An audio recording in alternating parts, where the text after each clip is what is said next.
The bullet shattered the window inches from her head. Clara Merrick pressed herself against the splintered door frame, heart hammering, as the outlaw's voice cut through the chaos. "That's her, the one who saw our faces." Rowan Hale moved without thinking, his body a shield between the terrified stranger and certain death. He'd sworn off caring about anyone years ago. Tonight, that promise died in the smoke and gunfire of Pine Hollow's main street. Stay with me until the end of this story, and comment which city you're watching from so I can see how far this tale has traveled. The Wyoming wind carried dust and forgotten promises across the high plains, and Rowan Hale had made peace with both. At 34, he'd learned that the land demanded everything and gave back only what a man could wrestle from its stubborn grip. Love, loyalty, companionship, those were luxuries for men who hadn't buried the people they cared about in shallow frontier graves. The setting sun painted Pine Hollow in shades of amber and rust as Rowan guided his horse down Main Street. The town was barely more than a collection of weathered buildings clinging to existence in the shadow of the Medicine Bow Mountains. But it was home, or as close to home as a man like him deserved. The saloon doors hung crooked on their hinges. The general store's windows were filmed with the perpetual dust that no amount of cleaning could defeat. The church steeple listed slightly to the left, as if even God couldn't quite stand up straight against the relentless wind. It was a hard town for hard people, and Rowan fit right in.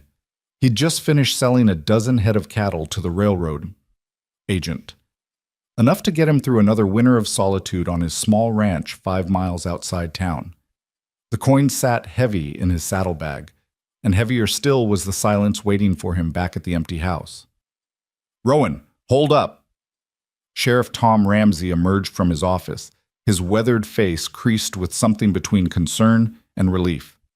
At 53, Ramsey had the look of a man who'd seen too much trouble and not enough justice. His badge caught the dying light as he approached, and Rowan felt his shoulders tense. Nothing good ever came from a lawman's urgency. "Tom." Rowan's greeting was economical, like everything about him. "Need a favor." Ramsey glanced back toward his office. "Stagecoach got hit about 10 miles south this afternoon. Driver made it through, but the passengers got robbed. Most of them are locals, got friends or family to take them in. But there's one, a young woman traveling alone, name's Clara Merrick." Rowan's expression didn't change. "Hotel's got rooms. Full up. Cattle buyers came through yesterday, took every bed in town." Ramsey's voice carried the weight of a man asking something he knew would be refused. "She's got no money now. They took everything. No way to wire for funds until Monday when the telegraph office opens. She needs a safe place for a few nights." "Not my problem, Tom." "She's alone, Rowan. Barely 25, I'd guess. Got nobody." The sheriff's jaw tightened. "You got that spare room since Martha passed? Just a few days until we can sort this out." The mention of Martha, his sister, dead 3 years from fever, landed like a fist to Rowan's gut.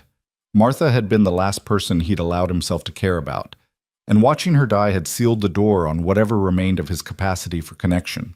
The church, Reverend Michaels and his wife left yesterday for their daughter's wedding in Laramie, won't be back for a week. Ramsey's voice softened. "I wouldn't ask if there was anywhere else, but you know what this town can be like. Trail workers, drifters, men with no respect for a woman alone. I can't keep her at the jail. That's no place for a lady." Rowan stared at the mountains in the distance, their peaks already dusted with early snow. He thought about his empty house, the spare room that still smelled faintly of Martha's lavender soap. He thought about the silence that had become his only companion. 3 days, he finally said. Not a day more. She stays out of my way. I stay out of hers. I appreciate it, Rowan. I know it's not... Save it. Rowan dismounted, tying his horse to the rail. Let's get this over with. The interior of the sheriff's office was dim and spare. A desk, 2 chairs, a gun rack, and a holding cell that currently stood empty. Sitting in one of his chairs, her back straight despite obvious exhaustion, was Clara Merrick. She wasn't what Rowan expected. He'd pictured someone soft, pampered, the kind of Eastern woman who came west with romantic notions and impractical shoes. Instead, Clara Merrick looked like she'd already survived several storms and was bracing for the next one. Her dark hair was pinned back in a practical bun, loose strands escaping around her face. Her traveling dress was simple gray wool, dusty and creased from the journey. But it was her eyes that caught him, gray-blue and direct, meeting his gaze without flinching or fluttering. "Miss Merrick, this is Rowan Hale," Ramsay said. "He's agreed to let you stay at his place until we can sort out your situation." Clara stood, and Rowan noticed she was taller than most women, her eyes nearly level with his chin. She extended her hand like a man would, not waiting for him to take it first. "Mr. Hale, I appreciate your hospitality. I know this is an imposition." Her handshake was firm, her palm calloused. Not a pampered Eastern girl after all. 3 days? Rowan said. "There's a spare room. You stay there, stay out of my business, and we'll get along fine." A flicker of something, amusement, irritation, crossed her face. "I assure you, Mr. Hale, I have no interest in your business. I simply need a safe place to sleep until I can access my funds." "Then we understand each other." "Perfectly." They stood there sizing each other up like two cautious animals meeting on a narrow trail. Ramsay cleared his throat. "Well then, Clara, you got any belongings?" "Everything was in my trunk on the stagecoach. The robbers took it all." Her voice remained steady, but Rowan caught the slight tension in her jaw. "I have what I'm wearing and nothing else." "We'll get you sorted out," Ramsay said. "Mary at the general store might have some spare things. We'll work something out." "I can pay her back once. Don't worry about it now." The sheriff's voice was kind. "Rowan, you mind if I come by tomorrow? Need to get a full statement from Clara about what happened, who she saw." "Long as it's afternoon. I got work in the morning." They emerged into the purple dusk of early evening. The temperature had dropped with the sun, and Rowan noticed Clara suppress a shiver. She had no coat, he realized. The robbers had taken everything. Without speaking, he untied his horse and began walking down the street. After a moment, Clara fell into step beside him. "Your horse is beautiful," she said after a stretch of silence. "What's his name?" "Duke." "Fitting. He has a regal bearing." Rowan glanced at her, surprised by the observation. Most people saw Duke as just another horse, a tool for work. But Clara was right. There was something dignified in the way the big bay carried himself. "He do anything useful besides looking pretty?" Rowan asked, his tone neutral, but testing. "Besides carrying you and not bucking you off?" "I'd say that's fairly useful." Clara's voice carried the smallest hint of humor. "Though I suppose usefulness is subjective." They walked past the saloon, where light and noise spilled into the street. Several men lounged on the porch, and Rowan felt their eyes follow Clara. He moved slightly closer to her, a gesture he told himself was purely practical. "You know how to ride?" he asked. "Yes?" "City riding or real riding?" Now the amusement in her voice was unmistakable. "I grew up on a farm in Pennsylvania, Mr. Hale. I can ride, rope, and shoot. I can also cook, clean, and manage accounts. Will any of those skills make me less of an imposition?" "Just curious?" "No, you're trying to figure out if I'm going to be helpless and demanding." Clara stopped walking, forcing him to stop too. In the fading light, her eyes were serious.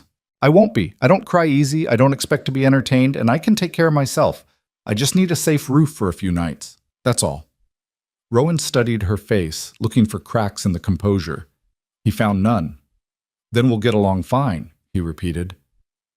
They continued in silence to the small house at the edge of town, a simple structure with a covered porch and a hitching post out front. Rowan had built it himself when he'd first come to Pine Hollow 8 years ago, before Martha got sick, before he'd inherited the small ranch outside town. He still kept the house for nights when he came to town for supplies or business. Inside, the house was neat but stark. A kitchen with a wood stove and a rough table. A sitting area with 2 chairs that didn't match. A bookshelf with maybe a dozen volumes. 2 bedroom doors off the main room. "That one's yours," Rowan said, pointing to the door on the left. "Sheets are clean. There's a basin for washing. Outhouse is around back." Clara moved to the door, then paused with her hand on the frame. "Thank you, Mr. Hale. Truly, I know you didn't want to do this." Sheriff asked. "I said yes. That's all there is to it. Still, thank you." She disappeared into the room, closing the door softly behind her. Rowan stood in the empty kitchen, Duke's reins still in his hand, and wondered what the hell he'd just agreed to. The next morning arrived cold and bright. Rowan woke before dawn, as he always did, and dressed in the dark of his room. He expected Clara to still be sleeping. Most people slept late when they had the chance, especially after a trauma like a robbery. But when he emerged into the main room, the smell of coffee hit him first. Clara stood at the stove, tending a pot that bubbled with something that smelled like oatmeal. She'd somehow found one of Martha's old aprons. He'd forgotten those were even still here, and tied it over her wrinkled traveling dress.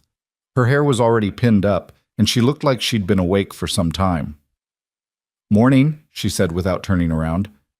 "I hope you don't mind. I couldn't sleep, and I found some oats in the pantry. Figured I should make myself useful."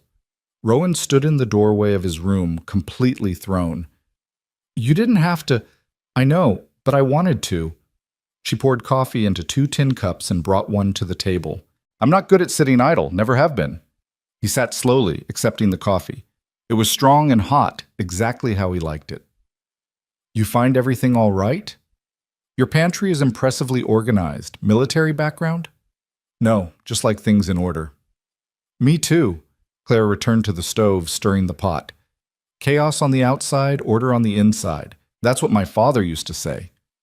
It was the first personal thing she'd volunteered. Rowan sipped his coffee and said nothing, waiting.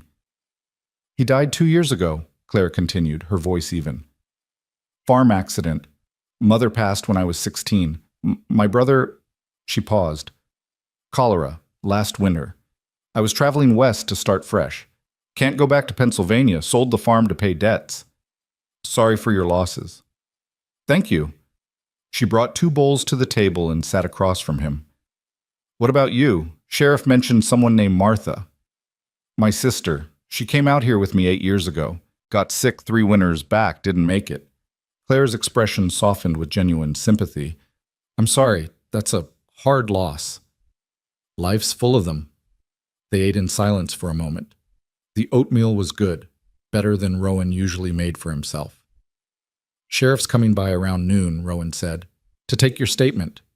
"I'll be ready. I got a good look at 3 of them. The one who held the gun on us had a scar across his left cheek.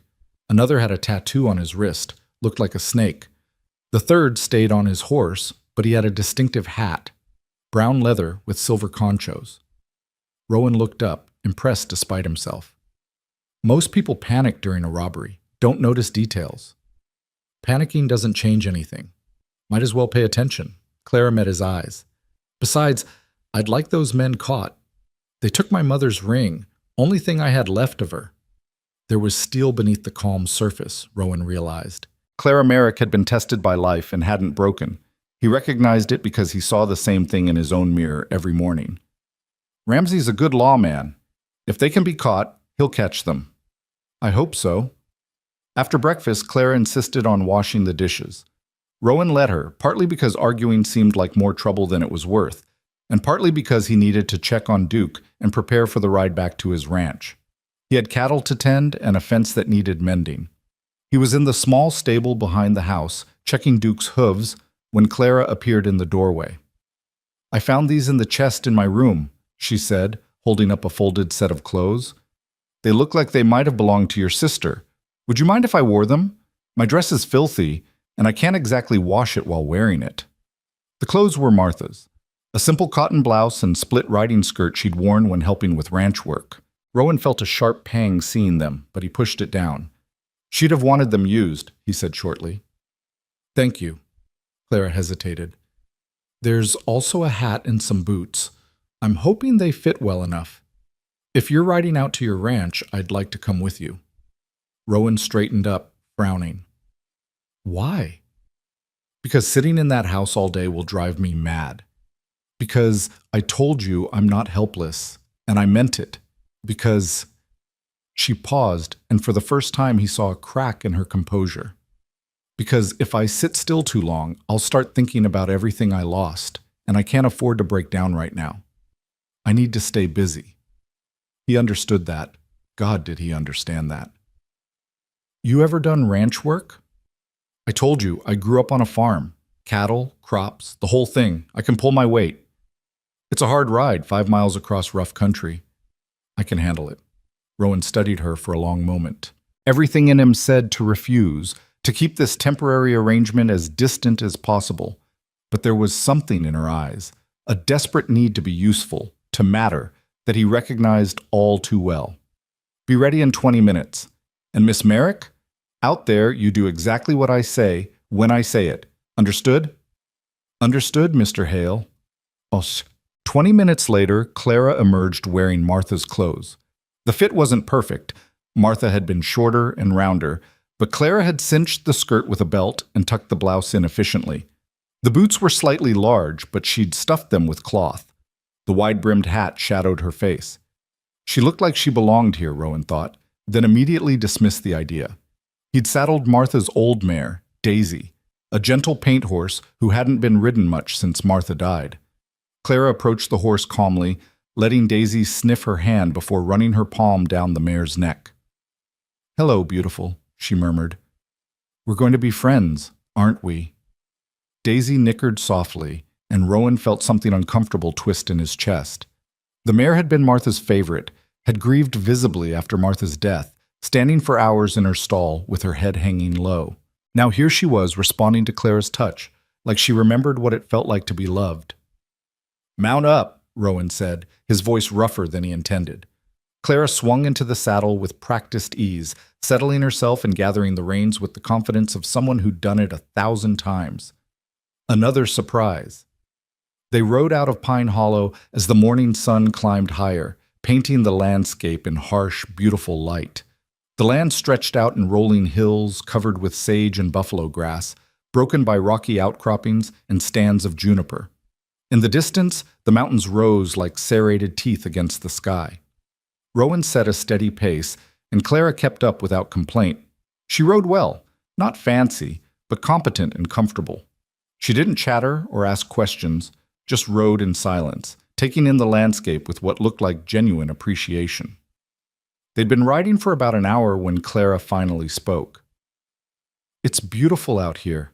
Harsh, but beautiful. It's hard country, kills the weak and wears down the strong." "Like everywhere, then." Clara's voice was thoughtful.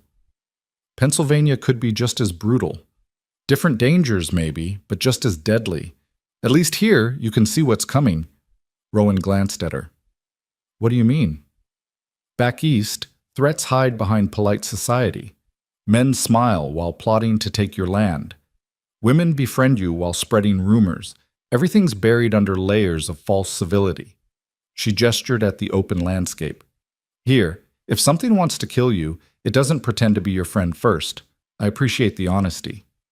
Despite himself, Rowan felt the corner of his mouth twitch. Never thought of it that way. Most people don't. They just see the emptiness and call it lonely. But there's a difference between being alone and being lonely. Is there? Of course. You can be alone and content. You can be surrounded by people and feel utterly isolated. Clara adjusted her seat in the saddle. "Which are you, Mr. Hale?" The question caught him off guard. "What makes you think I'm either?" "Because we're the same, you and I. We've both lost people we loved. We've both learned that caring hurts. So we tell ourselves we're fine alone, that we don't need anyone. But there's a difference between not needing anyone and being afraid to need anyone." "You don't know anything about me." "Don't I?" Clara's voice was gentle but persistent. "You live alone, you work alone. You clearly avoid getting close to anyone. You agreed to let me stay only because the sheriff guilted you into it, and you're counting the hours until I leave. Not because you actually mind my presence, but because you're terrified of getting used to having someone around again." Rowan's jaw tightened. "You're making a lot of assumptions, Miss Merrick." "I'm observing, and I'm right, aren't I?" He didn't answer, which was answer enough. They rode in silence for another 20 minutes before his ranch came into view. It was a modest spread, a small house, a barn, a few corrals, and grazing land that stretched toward the foothills. Nothing fancy, but it was his, bought with money he'd saved from years of hard work. As they approached, Rowan noticed something wrong. The gate to the main corral stood open, swinging slightly in the wind. He always closed that gate. Always. "Stay here," he said sharply. "What's wrong?" "Gate's open. Might be nothing. Might be something." Clara's hand moved to her waist, and Rowan realized she was reaching for a weapon that wasn't there. If it's something, you shouldn't go alone. I said stay here. But as he dismounted and approached the corral, Clara followed on foot, leading Daisy. Stubborn woman. The corral was empty. 6 head of cattle that should have been there were gone. Rowan felt cold fury settle over him as he scanned the area. Tracks in the dust showed where the cattle had been driven out and headed north. Rustlers, he said flatly. How long ago? Tracks are fresh. Maybe an hour, 2 at most. He swung back into Duke's saddle. I'm going after them. I'm coming with you. The hell you are. Go back to the house, lock the doors. And do what? Wait for you to come back? What if they circle around? What if there are more of them? Clara's voice was sharp with logic. You need someone watching your back, and I'm here. Unless you think I'm useless? I think you're a civilian who's already been through 1 robbery this week. And I think I'm someone who knows how to handle herself and isn't going to hide while you ride into potential danger alone. Clara met his glare without flinching. Your choice, Mr. Hale. Waste time arguing with me or let me come along and maybe actually catch these thieves before they disappear with your cattle. Rowan wanted to argue. Every instinct screamed at him to send her back, to keep her safe, to not risk anyone else. But the tracks were getting older by the minute, and she was right. Having someone at his back might make the difference. You stay behind me. You do exactly what I say. And if shooting starts, you get the hell out. Understood? Understood. They rode north at a hard gallop, following the tracks through sage and scrub. The trail was clear. Whoever had taken his cattle wasn't trying to hide their path. That meant either they were stupid or they didn't care about being followed. Neither option was good. After 30 minutes of hard riding, Rowan spotted movement ahead. 3 riders, driving his 6 cattle toward a narrow canyon. He pulled Duke up short, and Clara stopped beside him. That's them, he said quietly. 3 men, armed. Clara studied them through narrowed eyes. The one on the left, brown hat with silver conchos. That's one of the men who robbed the stagecoach. Rowan's blood went cold. You sure? Positive. I told you I got a good look. Her voice was tight. They followed us. They knew where we'd be. Why would stagecoach robbers bother with cattle rustling? Maybe they recognized me. Maybe they're trying to cover their tracks. Clara's hands tightened on Daisy's reins. What do we do? Rowan was already reaching for his rifle. We get my cattle back. You circle around to that outcropping on the right. Stay hidden. If they try to run that direction, fire a shot in the air. Not at them. Just scare them back toward me. Can you do that? Yes. If they start shooting at you, I'll get out. I'm not brave, Mr. Hale. Just stubborn. Despite everything, Rowan almost smiled. That's the smart kind of stubborn. Go! Clara wheeled Daisy around and headed for the outcropping at a careful trot, keeping low and using the terrain for cover. Rowan waited until she was in position, then spurred Duke forward. Those are my cattle, he called out, his voice carrying across the distance. You're going to leave them here and ride on, or this is going to get ugly. The 3 rustlers turned in their saddles. The one with the silver concho's hat laughed. That's so. You and what army, cowboy? Don't need an army, just need you to be smart. Smart would be you turning around and forgetting you saw anything. The man's hand moved toward his gun. We don't want trouble, but we ain't afraid of it either. Rowan's rifle was already in his hands. Last chance. What happened next unfolded in seconds, but felt like hours. The rustler with the hat went for his gun. Rowan fired first, not to kill, but to wound. The shot caught the man in the shoulder, spinning him off his horse. The other 2 rustlers scattered, one heading toward the canyon, the other back the way they'd come. The one heading back suddenly changed direction as a shot cracked from the outcropping where Clara waited. The rustler cursed and veered back toward Rowan, who fired again, this time hitting the man's horse in the rump. Not a killing shot, but enough to send the animal bucking and dumping its rider hard on the ground. The 3rd rustler made it to the canyon mouth and disappeared. Rowan let him go. One escaped was better than a firefight where someone might get killed. The wounded rustlers stumbled to their feet, hands raised. The one with the conchos clutched his bleeding shoulder, his face twisted with pain and rage. You're going to regret this, he spat. I doubt it. Rowan kept his rifle trained on them. Miss Merrick, you can come out now. Clara emerged from behind the rocks, still mounted on Daisy. a rifle in her hands that Rowan hadn't even known she'd taken from his saddle scabbard. Smart woman. When she got close enough to see the wounded rustler's face clearly, her expression hardened. That's him. That's definitely one of the stagecoach robbers. The one who held the gun on us. The rustler's eyes widened with recognition and something that looked like fear. You're supposed to be in town. Change of plans, Clara said coldly. Rowan moved Duke closer, keeping his rifle steady. You boys are going to take a ride back to Pine Hollow with us. Sheriff's going to be real interested to talk to you. We ain't going nowhere with you. Then you're going to bleed out right here. Your choice. The rustler with the shoulder wound looked at his companion, who was still nursing a twisted ankle from the fall. Neither of them looked ready for more fighting. Fine, the wounded one finally said, but this ain't over. Pretty sure it is, Rowan gestured with his rifle. Now mount up, slowly, and right ahead of us. Any funny business, and I won't aim for your shoulder next time. It was late afternoon by the time they reached Pine Hollow, driving the recovered cattle before them and herding the two captured rustlers like reluctant sheep. Sheriff Ramsey met them at his office, his eyebrows rising at the sight. Rowan, Miss Merrick, what happened? Caught these two stealing my cattle, Rowan said. Miss Merrick identified one of them as being part of the gang that robbed the stagecoach. Ramsey's expression sharpened. That's so? He looked at Clara. You sure? Absolutely certain. The one with the wounded shoulder. He's the man who held the gun on us. I'd recognize him anywhere. The rustler glared at her but said nothing as Ramsey pulled him off his horse and into the jail. His companion followed with resignation, and soon both men were locked in the holding cells. The third one got away, Rowan said, headed north into the canyon. I'll get a posse together, track him down. Ramsey wiped his brow. You two did good work today. Risky, but good. Miss Merrick spotted him first, and she backed me up when it mattered. Ramsey looked at Clara with new respect. You all right, ma'am? That's 2 dangerous situations in 2 days. I'm fine, Sheriff. Clara's voice was steady, but Rowan noticed the slight tremor in her hands now that the adrenaline was fading. Just glad we caught them. Well, you just earned yourself a reward. These boys are wanted for more than just your robbery.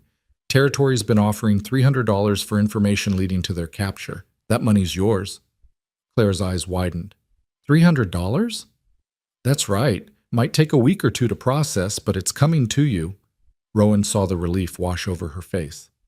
$300 was more than enough for her to continue her journey west, to start fresh wherever she was heading. It was also enough that she didn't need to stay in Pine Hollow anymore. Thank you, Sheriff, Clara said quietly. That's more than I hoped for.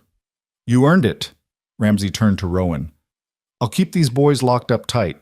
Thanks for bringing them in. Rowan nodded, suddenly aware of how exhausted he was.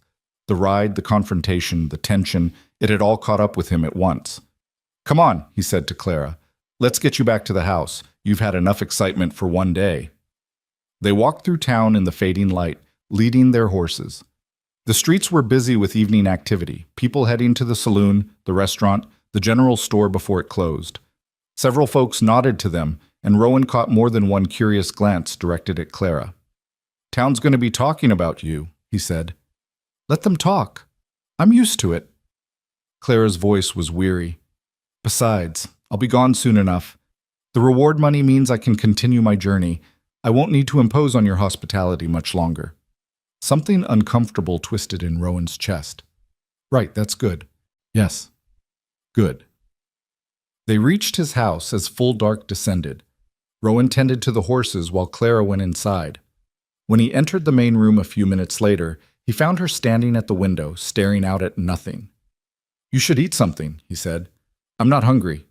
She didn't turn around. But thank you. Clara. She turned at the sound of her first name. He hadn't used it before. Her face was pale in the lamplight, her composure finally cracking. I'm fine, she said, but her voice betrayed her. You're not, and that's okay. I can't afford not to be fine. The words came out sharp and fierce. I can't afford to break down, to cry, to be weak. I have to keep moving forward because if I stop, if I let myself feel everything I've lost... Her voice broke, and suddenly she was crying, great silent sobs that shook her shoulders. Rowan stood frozen for a moment, every instinct screaming at him to walk away, to let her have her privacy, to not get involved. But he couldn't do it. Not when she was hurting like this. He crossed the room in 3 strides and pulled her into his arms. She stiffened for a moment, then collapsed against his chest, crying into his shirt while he stood there awkwardly, one hand hovering over her back before finally settling there, offering what comfort he could. "It's all right," he said, the words feeling foreign in his mouth. "You're safe. It's all right."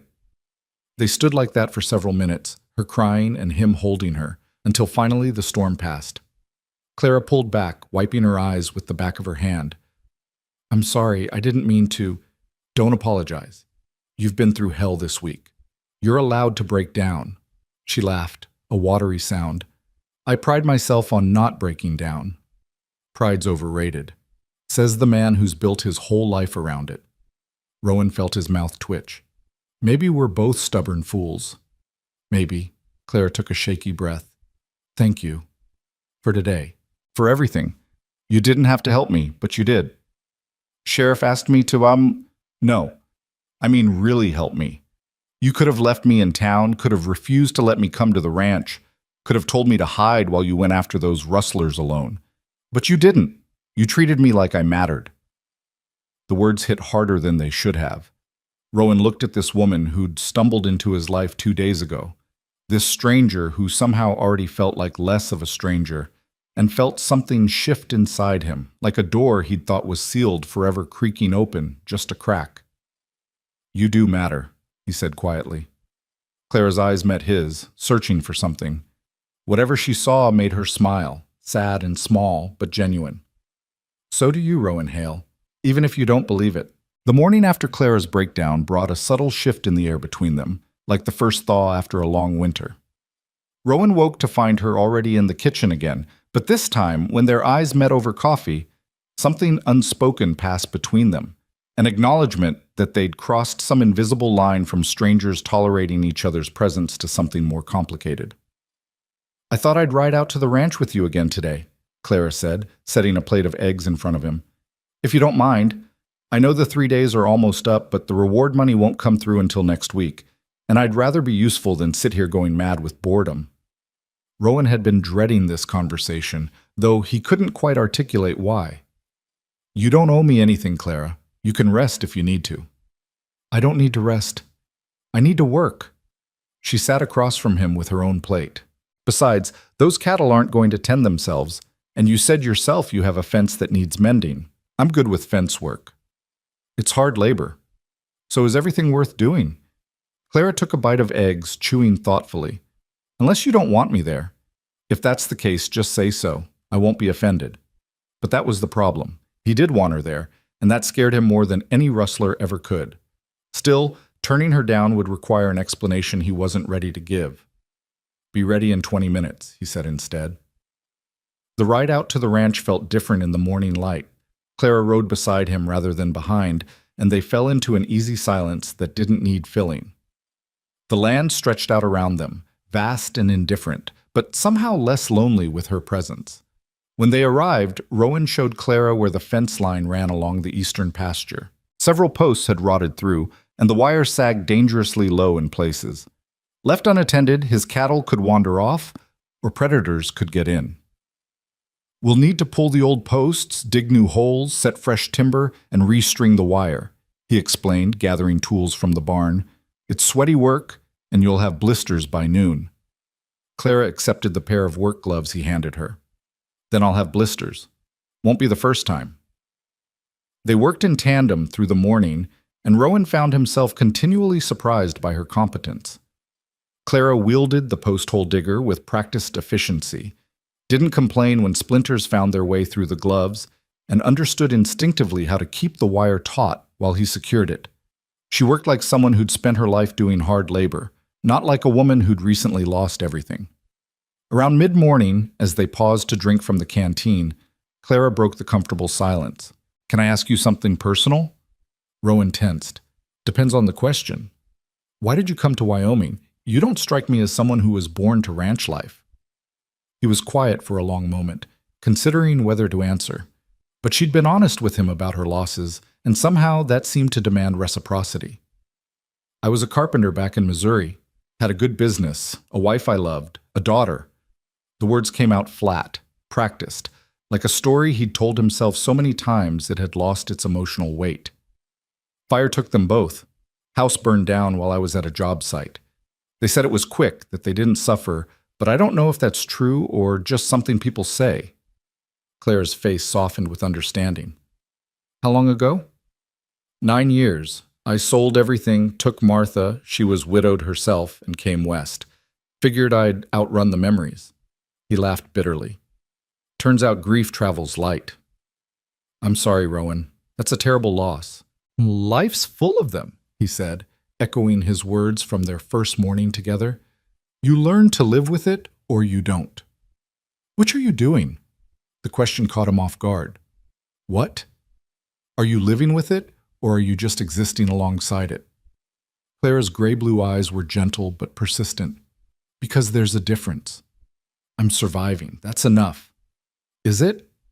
She didn't wait for an answer, instead turning back to the fence line. Come on, this post isn't going to set itself. They worked in silence after that, but Rowan couldn't shake her question. Was he living or just existing?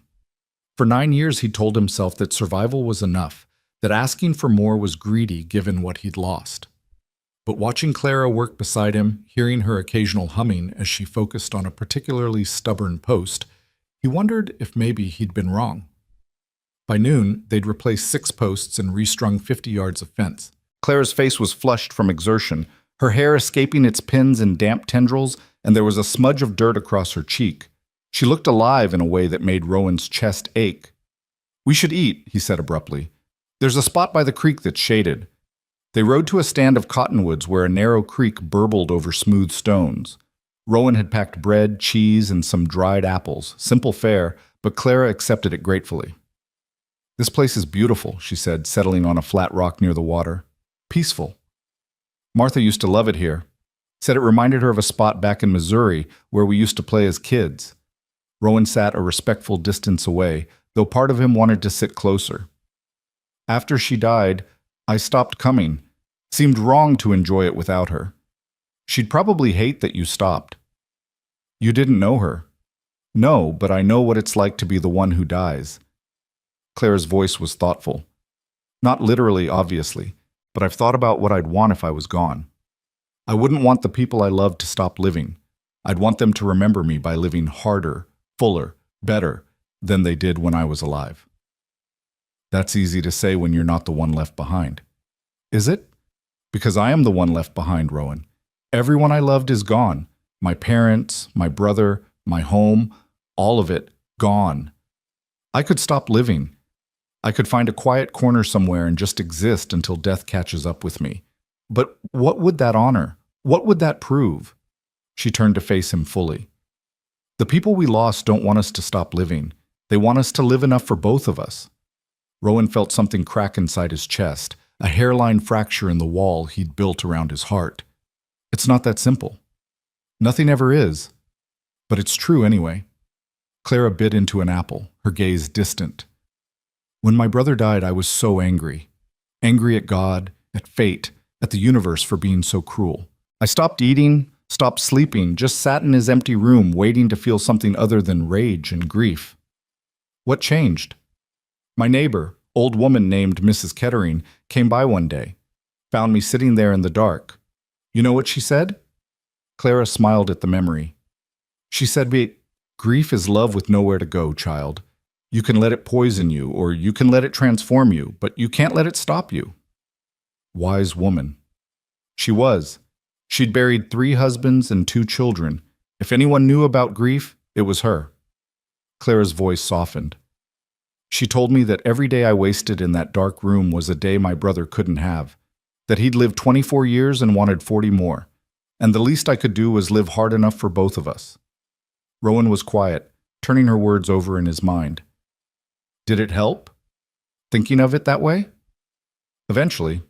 Not right away, but eventually. Clara met his eyes. I'm still learning how to do it, but I'm trying. That's more than I was doing before. They sat in silence as the creek babbled and a breeze rustled through the cottonwood leaves. Rowan felt something shifting inside him, some long frozen part of himself beginning to thaw despite his best efforts to keep it numb. "We should get back to work," he said finally, standing and brushing dirt from his pants. Clara stood too, but before they could return to the horses, she touched his arm gently. "Thank you for telling me about your family. I know it wasn't easy. You told me about yours first. Still, thank you." Her hand lingered for a moment before falling away, and Rowan found himself missing the warmth of it. They worked through the afternoon, finishing the fence line as the sun began its descent toward the mountains. Claire's hands were blistered despite the gloves, but she never complained, just kept working with steady determination. As they loaded the tools back into the barn, Rowan caught her flexing her fingers and wincing. "Let me see," he said. "I'm fine." "Clara." She sighed and held out her hands. The blisters were angry and red, some of them already weeping. Rowan felt a surge of guilt. He should have made her stop earlier, should have been paying closer attention. "Wait here," he said, disappearing into the small ranch house. He returned with a tin of salve and clean cloth strips. "This'll help." Clara watched as he gently applied the salve to her damaged palms, his rough hands surprisingly careful. The intimacy of the gesture wasn't lost on either of them. Rowan could feel the weight of her gaze on his bowed head, the softness of her skin under his calloused fingers. "You're good at this," she said quietly. "Had practice. Martha was always getting hurt doing things she shouldn't have been doing." The memory brought a small smile. "Stubborn woman. Reminds me of someone." "I'm not stubborn. I'm determined. There's a difference." "Is there?" Rowan echoed her earlier question back to her, earning a soft laugh. He wrapped her hands in the cloth strips, tying them off securely. "That should help. Don't get them wet tonight." "Yes, doctor." Claire's tone was teasing, but her eyes were serious. "Thank you for taking care of me. You helped me today. It's only fair." "Is that the only reason?" The question hung between them, loaded with implications neither was quite ready to address. Rowan released her hands and stepped back, putting safe distance between them. "We should head back to town. It'll be dark soon." The ride back was quieter than the ride out, both of them lost in their own thoughts. When they reached town, the streets were busy with evening activity. As they passed the saloon, a man stepped out onto the porch, and Clara went rigid in her saddle. "That's him," she said, her voice tight. "The third rustler, the one who got away." Rowan followed her gaze to a lean man with a scarred face, currently lighting a cigarette. "You sure?" "Positive. I saw him clearly when he rode into the canyon." The man looked up at that moment and locked eyes with Clara. Recognition and alarm flashed across his face, and he bolted, disappearing into the alley between the saloon and the general store. "Stay here," Rowan said, already dismounting. But Clara was right behind him, ignoring his order as she'd ignored several others. They ran into the alley together, but the rustler had already reached his horse tied at the back of the building. He swung into the saddle and spurred the animal hard, racing toward the edge of town. Sheriff Ramsey emerged from his office as the commotion drew his attention. "What's happening?" "Third rustler," Rowan called out, "heading north." Ramsey didn't hesitate. "I'll get a posse together." "Rowan, you coming?" Rowan looked at Clara, torn between the desire to chase down the criminal and the need to make sure she was safe. She read his hesitation and shook her head. "Go. I'll be fine. I'll lock myself in the house and wait for you." "Clara? I'm not helpless, remember? I can handle a few hours alone." Her bandaged hands touched his arm briefly. "Go catch him." Ramsey was already gathering men, 4 townsmen who could ride and shoot. Rowan mounted Duke, every instinct screaming at him to stay with Clara, but duty pulled him in the opposite direction. "Lock the doors," he said. "Don't open them for anyone but me or the sheriff." "I will. Be careful." He wanted to say something more, something about how the thought of her in danger made his chest tight with fear, but there was no time. The posse rode out at a hard gallop, following the tracks north into the darkness. They chased the rustler for 2 hours, following his trail by moonlight and instinct. Finally, they cornered him in a box canyon with no way out. The man surrendered without a fight, his horse exhausted and himself clearly resigned to his fate. "Looks like your luck ran out," Ramsey said as he put the man in irons. "Luck ran out the day I hit that stagecoach," the rustler muttered. "That woman's got eyes like a hawk." Rowan felt a surge of protective pride. "That woman helped put you and your friends behind bars. Show some respect." They rode back to Pine Hollow near midnight, the captured rustler tied to his saddle and flanked by armed men. Ramsey took custody of the prisoner, locking him up with his two companions. "That's all three of them," the sheriff said with satisfaction. "Good work tonight, gentlemen." The posse dispersed, heading home to their families in warm beds. Rowan rode to his house on the edge of town, exhaustion pulling at him, but anxiety pushing him forward. He needed to see that Clara was safe. The house was dark, except for a single lamp burning in the window. Rowan dismounted and tried the door, locked as he'd instructed. He knocked softly. "Clara, it's Rowan." He heard movement inside, then the sound of the bolt sliding back. The door opened, and Clara stood there in Martha's nightgown, her hair loose around her shoulders, relief evident on her face. "You caught him?" "We caught him. He's locked up with the others." Rowan stepped inside, and Clara immediately bolted the door behind him. "You all right?" "I'm fine. Worried about you, but fine." She studied his face in the lamplight. "You look exhausted. Long night. There's coffee if you want it. I kept it warm." They sat at the kitchen table drinking coffee in the quiet hours past midnight. Rowan told her about the chase and capture, and Clara listened with the kind of focused attention that made him feel like his words actually mattered. "I'm glad you're safe," she said when he finished. "All of you. You should get some rest. It's late." But neither of them moved. The intimacy of the hour, the shared danger and relief, created a bubble of connection that neither seemed willing to break. Finally, Clara spoke, her voice soft. "I've been thinking about what you asked me, about whether I'm living or just existing. You don't have to. I want to." She wrapped her hands around her coffee cup, staring into its depths. "I think I've been existing, going through the motions, surviving, but not really living. Not since my brother died. Maybe not since my father died, if I'm honest.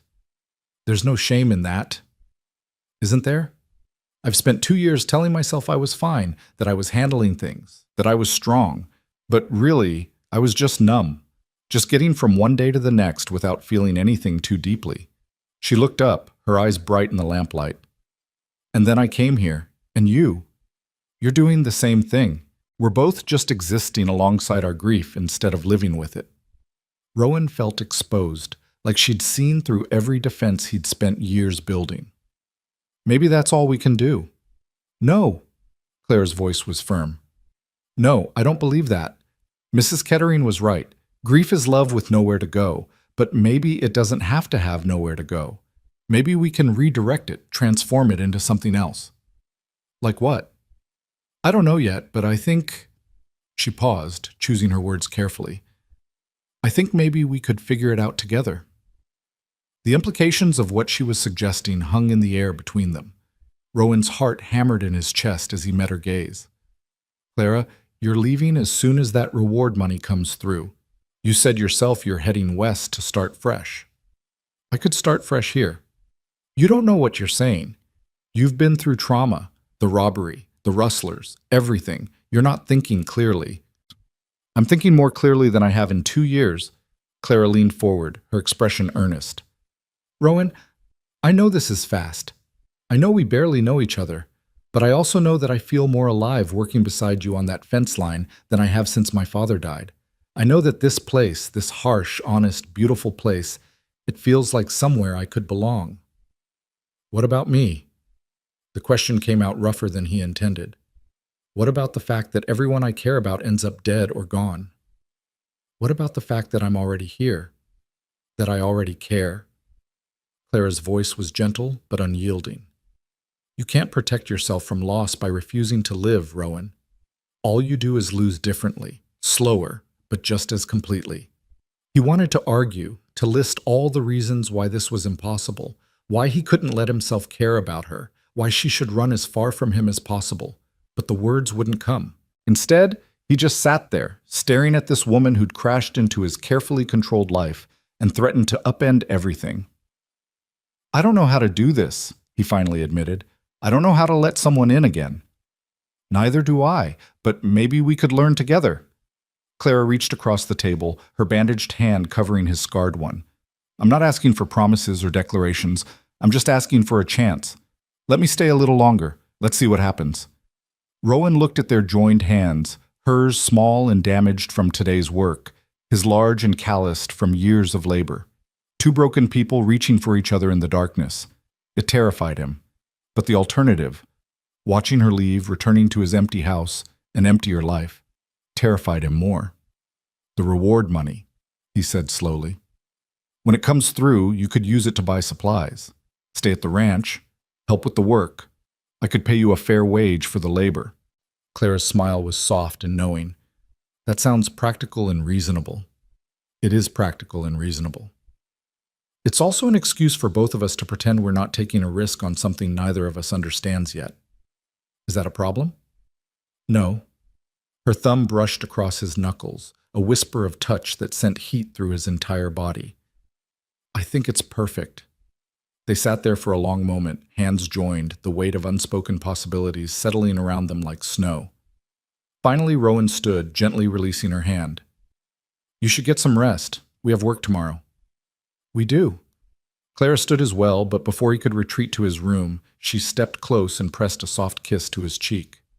"Thank you, Rowan, for giving this a chance." She disappeared into her room before he could respond, leaving him standing alone in the kitchen, his cheek burning where her lips had touched, his heart pounding with something that felt dangerously close to hope. The next few days fell into a pattern that felt both comfortable and charged with unacknowledged tension. They rode out to the ranch each morning, worked side by side through the day, and returned to town each evening. Clara's hands healed, developing new calluses that spoke of labor and commitment. Rowan found himself talking more than he had in years, sharing stories about Martha and his life before Wyoming, listening as Clara opened up about her childhood in Pennsylvania. The town noticed, of course. Pine Hollow was too small for anything to go unnoticed. Rowan caught the knowing looks from shopkeepers, the whispered conversations that stopped when he approached. But he found he didn't care as much as he thought he would. Let them talk. He'd spent 9 years not caring what people thought. He wasn't going to start now. On the 5th day after Clara's arrival, Sheriff Ramsey came by the ranch while they were mending a section of the barn roof. "Afternoon," he called up to them. "Got news about that reward money." Clara climbed down the ladder, wiping sweat from her forehead. "Already? I thought it would take weeks." Territory Marshal happened to be in the area, heard about the capture and expedited the paperwork. Ramsey handed her an envelope. $300 as promised, plus another $100 for the capture of the third rustler. Clara's eyes widened. $400? You earned it. Those boys were wanted for a string of robberies across 3 territories. The sheriff tipped his hat. "You planning on staying in Pine Hollow, Miss Merrick, or continuing your journey west?"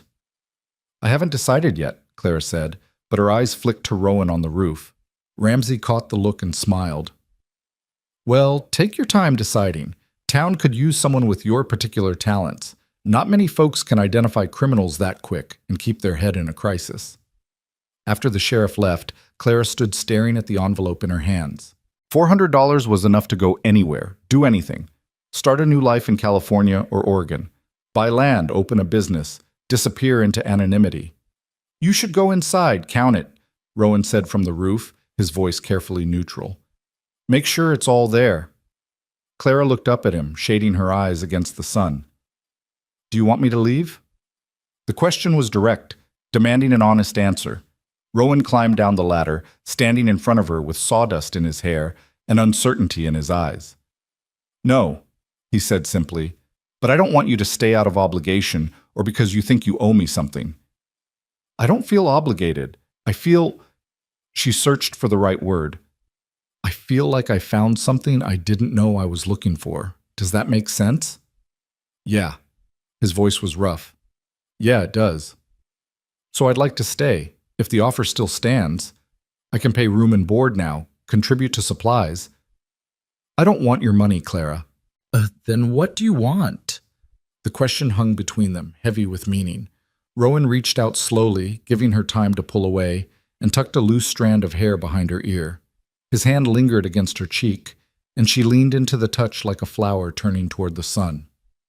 "I want you to stay because you want to stay," he said quietly. "Not because it's practical or convenient, because you want to be here." "I do want to be here." Clara's hand came up to cover his. "More than I've wanted anything in a long time." He kissed her then, soft and tentative, like he was afraid she might break or disappear. Clara responded with a gentle pressure of her own, her free hand fisting in his shirt to pull him closer. The kiss deepened, years of loneliness and loss pouring into it from both sides, and when they finally broke apart, both were breathing hard. "Well," Clara said shakily, "that's one way to seal an agreement." Rowan laughed, the sound surprising them both. He couldn't remember the last time he'd laughed. Really laughed. Not just a bitter chuckle at life's cruelties. But Clara made him laugh, made him feel, made him want to be more than just a man surviving. "Come on," he said, taking her hand. "Let's finish this roof. Then I'll show you the rest of the property. If you're staying, you should know what you're getting into."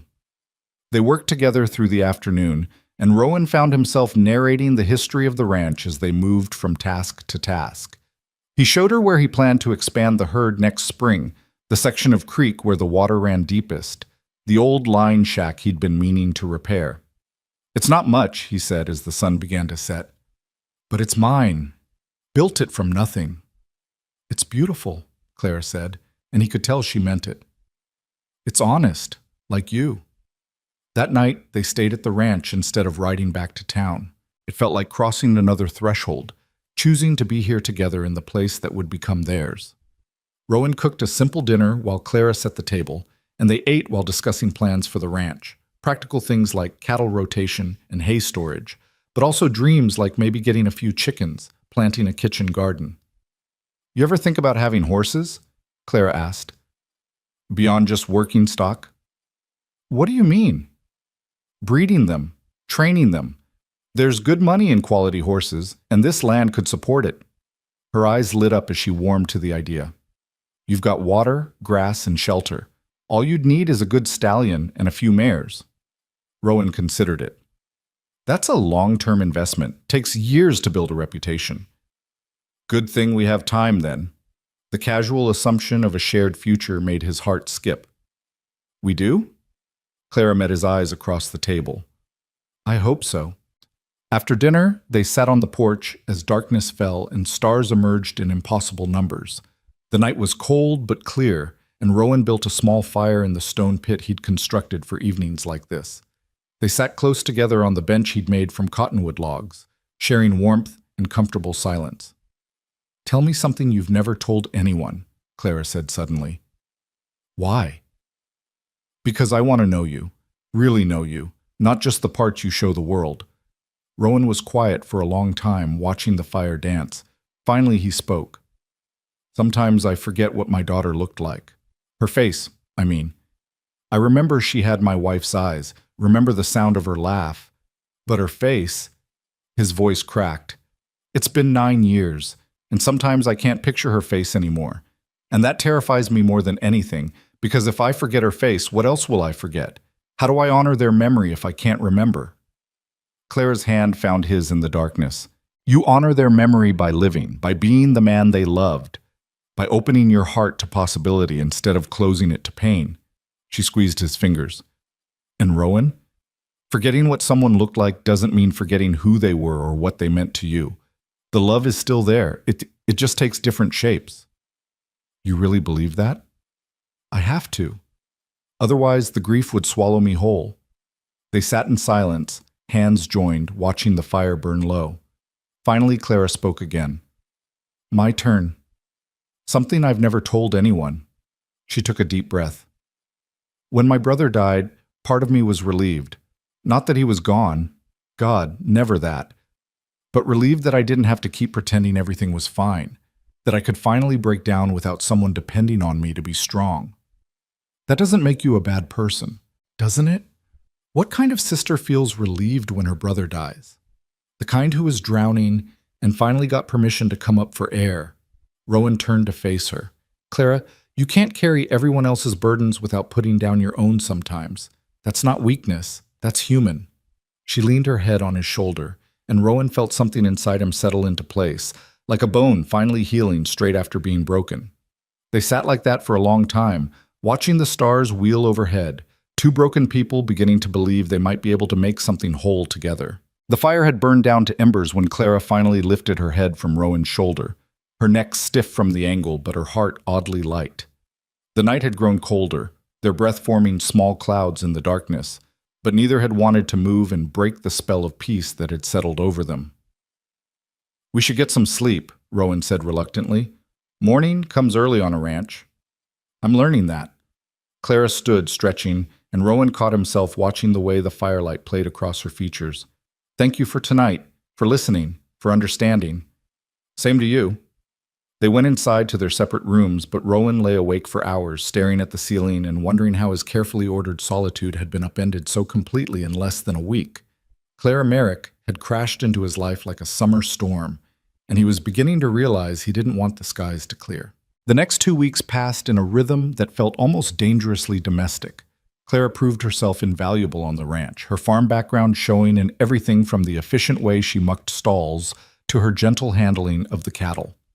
She started a kitchen garden despite the late season, planted some herbs in pots by the kitchen window, and somehow made the Stark ranch house feel like a home. They talked more than Rowan had talked to anyone since Martha died. Clara had opinions on everything from politics to poetry, challenged him when she disagreed, and made him laugh with her dry observations about ranch life. She also knew when to let silence be enough, working beside him for hours without needing to fill the space with words. The town noticed the change in their arrangement. Clara had moved out to the ranch permanently, and though she maintained her own room and they were scrupulously proper in public, rumors spread like wildfire through Pine Hollow. Rowan found he didn't care. For the first time in 9 years, he was living instead of just existing, and no amount of gossip could diminish that. But peace on the frontier was always temporary. On a Tuesday morning in late September, Rowan rode into Pine Hollow for supplies, leaving Clara at the ranch to work on extending the chicken coop they'd started building. The town seemed quieter than usual, an undercurrent of tension in the air that made his shoulders tighten. Sheriff Ramsey stood outside his office, his face grim. When he saw Rowan, he waved him over with urgent purpose. "We got a problem," Ramsey said without preamble. "Jed Harker escaped last night." Rowan's blood went cold. Harker was the rustler Clara had identified, the one with the scarred face and the mean streak. He'd been the most vocal of the three prisoners, making threats and promising revenge during his brief incarceration. How? Someone slipped him a knife, cut through the bars. They were old, needed replacing. Ramsey's jaw was tight with anger and frustration. Happened sometime between midnight rounds and dawn. He's been gone at least 6 hours. Which direction? Don't know. Could be halfway to the territorial border by now, or he could be hiding close, waiting. The sheriff's eyes were serious. "Rowan, I need you to be careful." Harker made specific threats against Miss Merrick, said she'd pay for identifying him. Fear, sharp and immediate, cut through Rowan's chest. "Claire's at the ranch, alone." "Then you need to get back there, now." Ramsey was already moving toward his horse. "I'll round up a posse, but that'll take time. You go make sure she's safe." Rowan didn't wait for more. He swung into Duke's saddle and spurred the horse into a gallop, his heart hammering against his ribs. The 5 miles to the ranch had never felt longer. Every minute stretched into an eternity of worst-case scenarios playing through his mind. Clara surprised while working, unable to defend herself, hurt or worse because Rowan had left her alone. He should never have left her alone. The ranch came into view, and Rowan's eyes immediately scanned for anything wrong. The chicken coop stood partially finished, tools scattered around it. The barn door hung open, swaying slightly in the breeze. No sign of Clara. "Clara!" he shouted, dismounting before Duke had fully stopped. "Clara, where are you?" Silence answered him, broken only by the wind and the nervous shuffling of cattle in the near pasture. Rowan's hand went to the pistol at his hip as he approached the house, every sense on high alert. The front door was ajar. He'd closed it that morning. He always closed it. Rowan pushed the door open slowly, gun drawn, his breath coming in short, controlled bursts. The main room was empty but showed signs of disturbance. A chair knocked over, Clara's work gloves on the floor, when she always hung them by the door. "Looking for someone, Cowboy?" The voice came from behind him, and Rowan spun to find Jed Harker standing in the doorway of Clara's room, one arm wrapped around her throat, a knife pressed to her side. Clara's eyes were wide but focused, her hands gripping Harker's arm as she struggled to breathe. "Let her go," Rowan said, his voice deadly calm despite the terror flooding his system. "This is between you and me." "No, this is between me and the bitch who put me in jail." Harker's scarred face twisted with malicious satisfaction. "She cost me weeks in that cell, cost me my freedom. Time to pay what she owes." "I don't owe you anything," Clara managed to gasp out. "You robbed me. You stole my mother's ring. And you took something more valuable, my liberty." The knife pressed harder, and Rowan saw Clara wince. "Now I'm taking something from you, fair trade." "Harker, think about this." Rowan kept his gun trained but couldn't risk a shot with Clara so close. "You kill her, you're a dead man. Every lawman in the territory will hunt you down.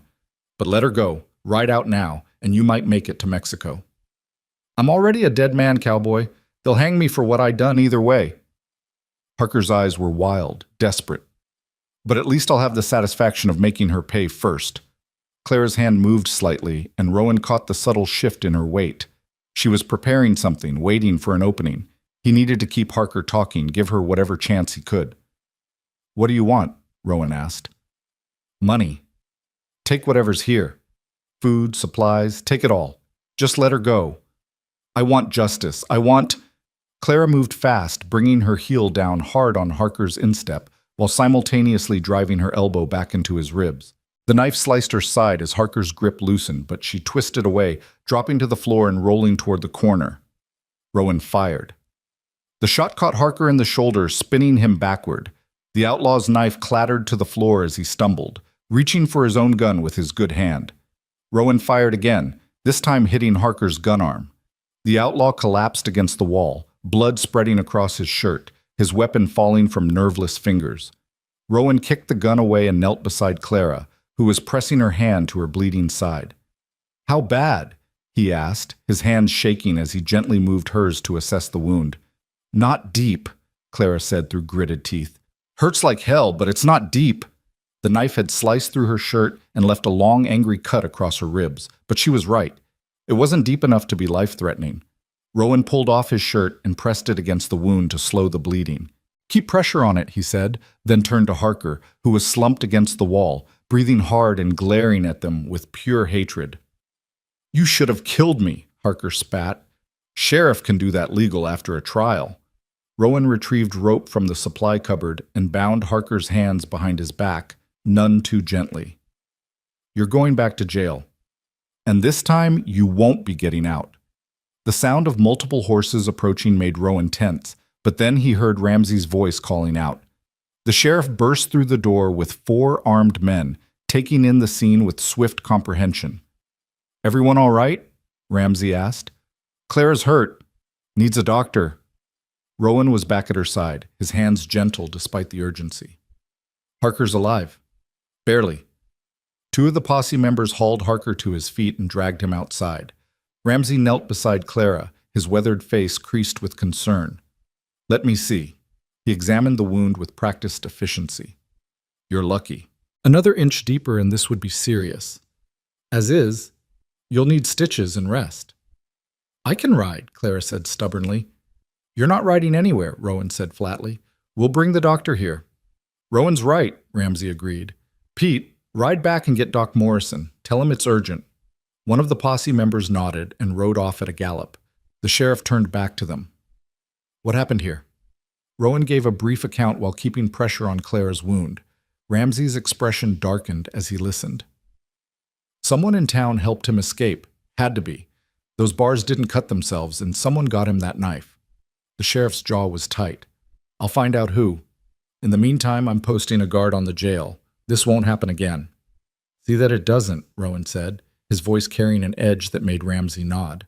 After the sheriff and his men left with Harker, Rowan helped Clara to the bedroom and settled her on the bed, propping pillows behind her back so she could sit upright. She was pale, her breathing shallow with pain, but her eyes were clear and focused. "I'm sorry," she said quietly. For what? For not being more careful. I heard something outside, went to investigate. He grabbed me before I could get to the rifle. Clara, this isn't your fault. Rowan sat on the edge of the bed, careful not to jostle her. None of this is your fault. You did everything right. You fought back, created an opening. You probably saved both our lives. I should have been faster. You were plenty fast. He took her free hand, the one not pressed against the makeshift bandage. I'm the one who should apologize. I left you alone when I knew there was danger. I should have stayed or taken you with me, or… Rowan, Clara squeezed his hand. Stop. You couldn't have known he'd escape. You couldn't have known he'd come here. I should have protected you better. You did protect me. You came back. You saved me. Her voice softened. You always save me. The doctor arrived within the hour, a gruff older man named Morrison who'd been patching up frontier injuries for 30 years. He cleaned and stitched Clara's wound with efficient professionalism, gave her laudanum for the pain, and left instructions for keeping the wound clean and watching for infection. She'll be fine, Morrison told Rowan on his way out. Keep her quiet for a few days, make sure she doesn't reopen those stitches. And for God's sake, make sure she rests. These stubborn frontier women always try to do too much too soon. After the doctor left, Rowan sat in the chair he'd pulled beside Clara's bed, watching her drift in and out of sleep as the laudanum took effect. Every time she stirred or made a sound, his heart clenched with protective concern. He'd come so close to losing her today. If he'd been 5 minutes later, if Harker had been more skilled with that knife, if Clara hadn't been brave and quick thinking. He couldn't finish the thought. As darkness fell, Clara woke more fully, her eyes finding him in the lamplight. You're still here, she murmured. Where else would I be? Sleeping, eating, taking care of the ranch. She shifted slightly and winced. You don't have to watch over me like this. Yes, I do. Rowan, I almost lost you today, Clara. The words came out raw, stripped of his usual careful control. When I saw you with that knife at your throat, when I thought I might be too late, I can't lose you. I won't survive losing you. Clara reached for his hand, pulling him closer. You didn't lose me. I'm right here. But I could have. And the thought of it, the possibility… He broke off, struggling with emotions he'd kept locked away for years. I told myself I wouldn't care about anyone again, that it wasn't worth the risk of loss. But you came into my life and made me care anyway, made me want things I thought I'd buried with my family. What things? Her voice was soft, inviting. A future, a partner, someone to build something with instead of just surviving alone. Rowan met her eyes, letting her see the vulnerability he usually hid. I'm falling in love with you, Clara Merrick. Probably already fallen. And it terrifies me because I know how much it hurts to lose someone you love. Clara's eyes filled with tears, but she was smiling. Then I guess it's good that I'm falling in love with you too, because at least we can be terrified together.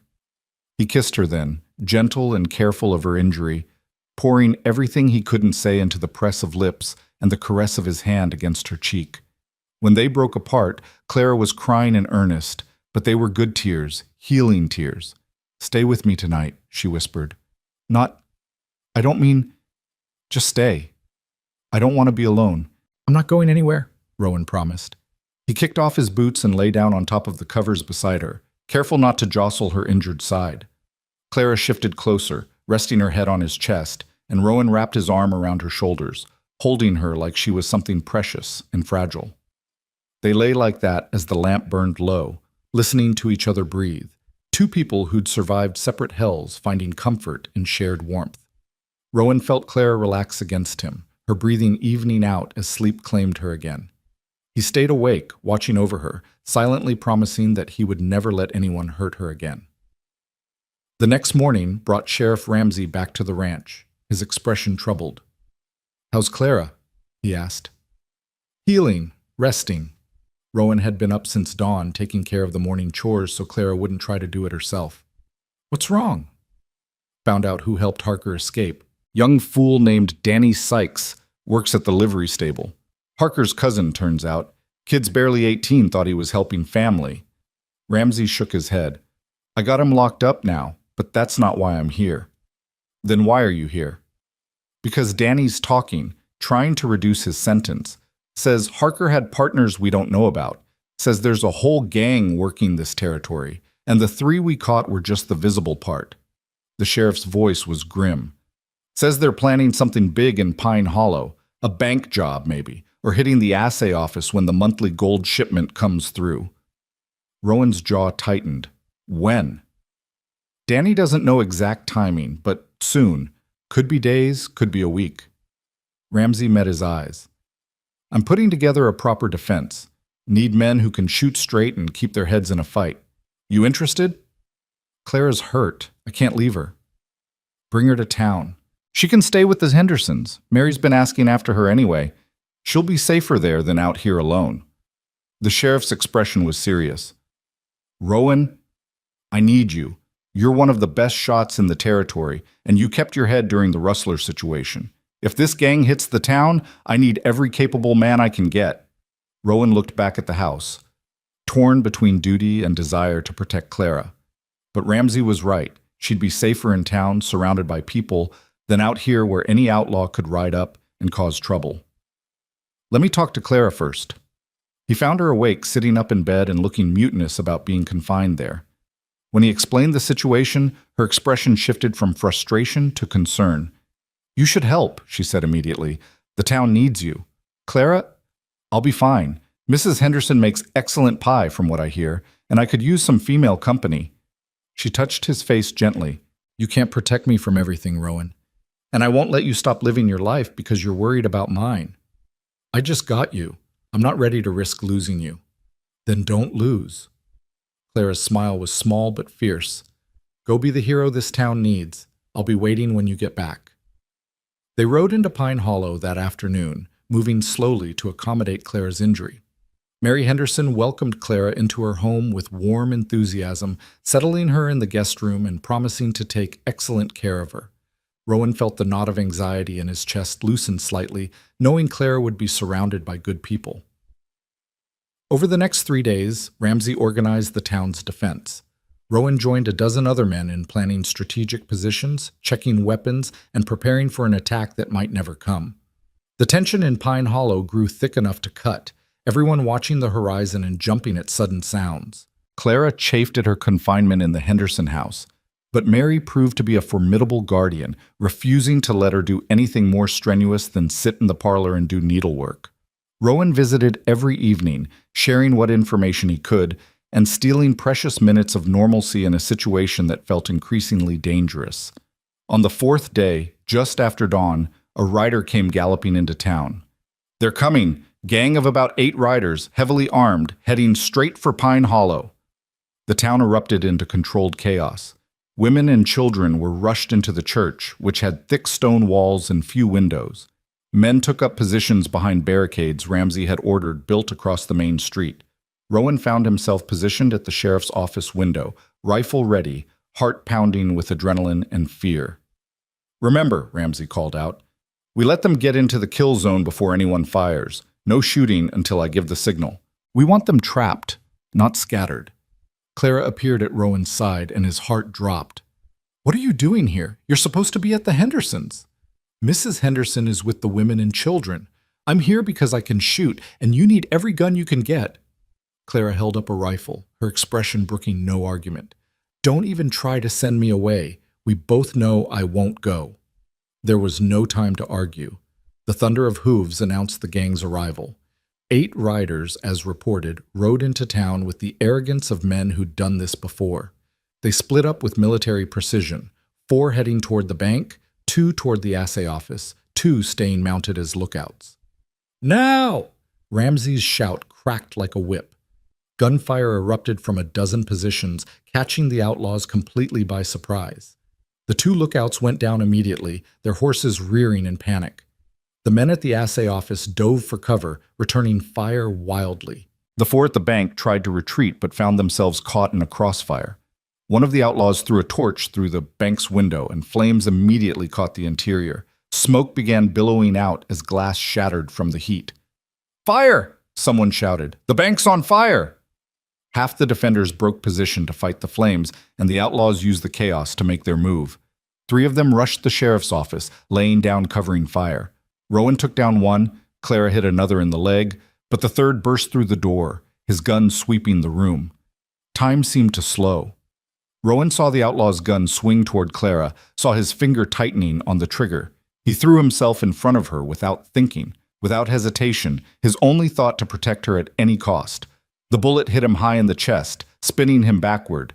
He heard Clara scream, heard the boom of her rifle as she shot the outlaw point blank, heard bodies hitting the floor. Then everything went dark. He came to with Clara's face above his, her tears falling on his cheeks as she pressed her hands against his chest, trying to stop the bleeding. "Don't you dare," she was saying, her voice breaking. "Don't you dare leave me, Rowan Hale. Not now, not after everything." "Clara." His voice was weak, distant. "Save your strength. Doc Morrison's coming. You're going to be fine. You have to be fine." She was sobbing now, her blood-soaked hands trembling. "I love you. Do you hear me? I love you, and you don't get to leave me." Rowan tried to speak, to tell her he loved her too, but the darkness was pulling him under again. The last thing he saw was her face, fierce and terrified and beautiful, and he thought that if he had to die, at least it was protecting her. At least it meant something. The darkness that claimed Rowan was neither peaceful nor complete. He floated in and out of consciousness, catching fragments of sound and sensation like a drowning man grasping at driftwood. Clara's voice, hoarse from crying, begging him to hold on. Doc Morrison's gruff commands as he worked to extract the bullet. The acrid smell of gunpowder mixed with blood, pain sharp and all-consuming that made him want to surrender to the void. But every time he started to slip away, Clara's hand would tighten around his, and he'd force himself back toward the light. "Bullet went clean through," he heard Morrison say from somewhere far away. "Missed the lung by half an inch. Lucky son of a bitch, pardon my language, miss. But he's lost a lot of blood. Next few hours will tell the tale." "He's going to make it!" Clara's voice was fierce, absolute. "He has to make it!" Time became meaningless. Sometimes Rowan opened his eyes to find Clara sitting beside him, her face pale with exhaustion, dark circles under her eyes. Other times he woke to find the room empty except for the soft glow of lamplight. Once he surfaced to hear Mary Henderson arguing with Clara about something, their voices muted but insistent. "You need to rest, dear. You're still healing yourself." "I'm not leaving him." "You're no good to him if you collapse from exhaustion." "Then I'll collapse right here." Rowan tried to speak, to tell Clara that Mary was right, that she should rest, but his voice came out as nothing more than a rasp. Both women were at his side immediately, Clara's cool hand on his forehead, Mary adjusting pillows with practiced efficiency. "Rowan?" Clara's face swam into focus above him. "Can you hear me?" He managed a small nod, even that slight movement sending pain radiating through his chest. "Don't try to talk. You're at the Henderson house. You've been unconscious for 2 days." Her voice was steady now, controlled, but he could see the fear lurking in her eyes. "The doctor says you're going to be fine. You just need to rest and heal." 2 days. He'd lost 2 days. Rowan's mind struggled to piece together what had happened after he'd been shot. The gunfight, the fire, the outlaws. "The town?" he managed to rasp out. "Safe," Mary Henderson answered, appearing on his other side with a cup of water. "The gang's been dealt with. 5 dead, 3 captured. Sheriff Ramsey was wounded, but he'll recover. We lost 2 men, old Pete Sorensen and young Billy Crawford. The bank's damaged from the fire, but they saved most of it." Rowan felt relief wash through him. The town had survived. Clara had survived. That was what mattered. "You saved my life," Clara said softly. "That bullet was meant for me. You threw yourself in front of it without hesitation." He wanted to tell her that of course he had, that he'd do it again without question, that protecting her was as natural as breathing. But the words wouldn't come, exhaustion pulling at him like a riptide. "Rest now," Clara whispered, her lips brushing his forehead. "I'll be right here when you wake up." The next time Rowan surfaced, sunlight was streaming through the window, suggesting at least another day had passed. His chest still ached, but the pain was more manageable now, less like being stabbed with hot iron and more like deep, constant pressure. He turned his head carefully and found Clara asleep in the chair beside his bed, her head pillowed on her arms on the edge of the mattress, one hand still clutching his. She looked exhausted, dark smudges under her eyes, her hair escaping its pins and messy tendrils. Her dress was the same one she'd been wearing during the gunfight. He could see the blood stains on the sleeves. His blood, most likely. How long had she been sitting there? How much had she neglected her own recovery to watch over his? Rowan carefully extracted his hand from hers and managed to brush a strand of hair from her face. The gentle touch woke her immediately, her head snapping up, eyes wide with alarm before focusing on him. "You're awake. Really awake." She leaned forward, searching his face. "How do you feel?" "Like I got shot," Rowan said, his voice rough but stronger than before. "But alive. Thanks to you. Thanks to Doc Morrison. I just kept you from bleeding out until he got there." Clara's voice was matter-of-fact, but her eyes betrayed her emotion. "You scared me, Rowan. I thought, when you went down, I thought—" "I know." He reached for her hand again, lacing their fingers together. "I'm sorry. Don't apologize for saving my life, you stubborn fool." But she was smiling through the tears that suddenly spilled down her cheeks. "Though, if you ever do something like that again, I'll shoot you myself." "Fair enough." Rowan tried to sit up and immediately regretted it, gasping as pain lanced through his chest. "Stop that," Clara said sharply, pressing him back down. "Doctor's orders. You're to stay flat for at least another week. You tore some of the stitching when you tried to get up yesterday." "I don't remember trying to get up yesterday." "You were delirious with fever, kept saying you had to check on the cattle, that Martha needed you, that you had to protect me from something." Clara's voice softened. "You've been through hell, Rowan. Your body needs time to heal." A week flat on his back felt like torture, but Rowan recognized the futility of arguing with both Clara and his own body. He settled back against the pillows with a frustrated sigh. "Tell me what happened. After I got shot. I remember fragments, but nothing coherent." Clara took a breath, organizing her thoughts. "After you went down, I shot the man who'd shot you.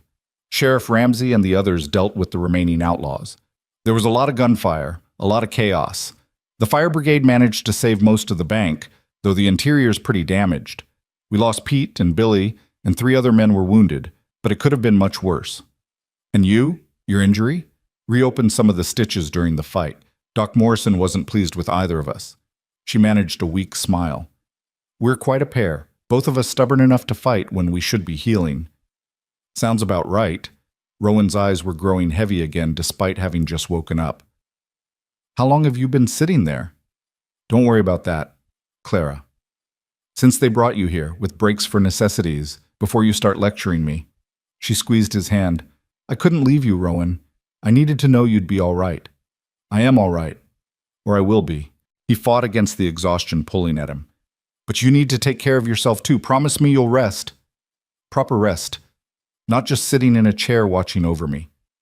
"I'll rest when you're out of danger." "I'm out of danger now. Morrison said I'd be fine."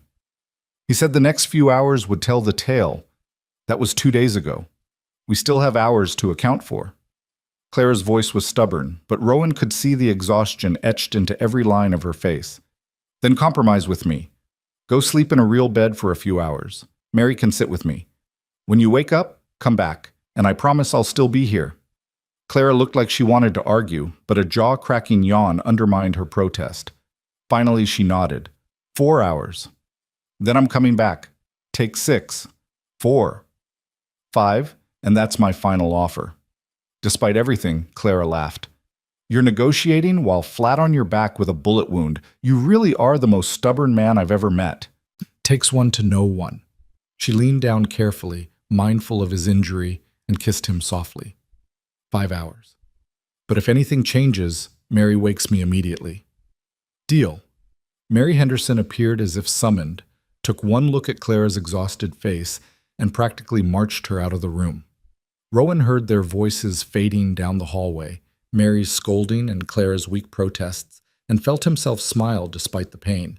He slept again, deeper this time, his body finally believing it was safe enough to truly rest. When he woke, true to her word, Clara was back in the chair beside him, but this time she looked more rested, her face cleaner, her dress changed. She was reading a book, her lips moving slightly as she followed the words, and Rowan took a moment just to watch her, marveling at how this woman had become so essential to his existence in such a short time. "You're staring," Clara said without looking up from her book. "How did you know I was awake?" "Your breathing changed." She closed the book and met his eyes, a soft smile playing at her lips. "How are you feeling?" "Better. Sore, but better." It was true. The fog in his mind had cleared considerably, and while his chest ached, the pain was manageable. "What are you reading?" "Shakespeare. The Hendersons have an impressive library." Clara held up the volume. "The Tempest." Seemed appropriate given recent events. We've certainly been through our own storm. "Read to me?" "You want me to read Shakespeare to you?" Clara's eyebrows rose. "I didn't take you for a poetry man." "I'm not, usually, but I like your voice." Rowan felt heat creep up his neck at the admission. "And it'll keep my mind off the pain." Clara's expression softened into something tender and warm. "All right then. But I warn you, I do all the character voices." She read to him for over an hour, her voice rising and falling with the rhythm of the verse, occasionally breaking into different tones for different characters.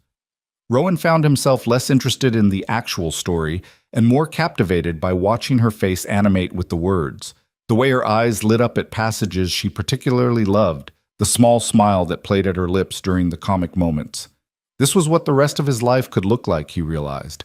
Quiet moments like this, punctuated by hard work and occasional danger, but always coming back to this, Clara's presence, her voice, her steadfast determination to stay by his side even when everything tried to tear them apart. "Clara," he interrupted during a pause between acts. She looked up. "Yes?" "When I'm healed, I want to marry you, properly, with the Reverend and the whole town if you want. I want everyone to know you're mine, and I'm yours." The words tumbled out, lacking poetry or grace, but carrying the weight of absolute certainty. "I know it's fast. I know we've only known each other a few weeks, but I also know I don't want to spend another day without you in my life." Clara's eyes filled with tears, but she was smiling wider than he'd ever seen. "Is this the bullet wound talking, or is this really you?" "It's really me. Been thinking it since before I got shot. Just took nearly dying to give me the courage to say it." Rowan reached for her hand. "I love you, Clara Merrick. I think I started loving you the moment you stood in Sheriff Ramsey's office and shook my hand like you meant business. You made me want to live again instead of just survive. You made me believe I deserved another chance at happiness." "Rowan," Clara's voice broke, tears spilling freely now. "I love you too. So much it terrifies me. And yes, I'll marry you.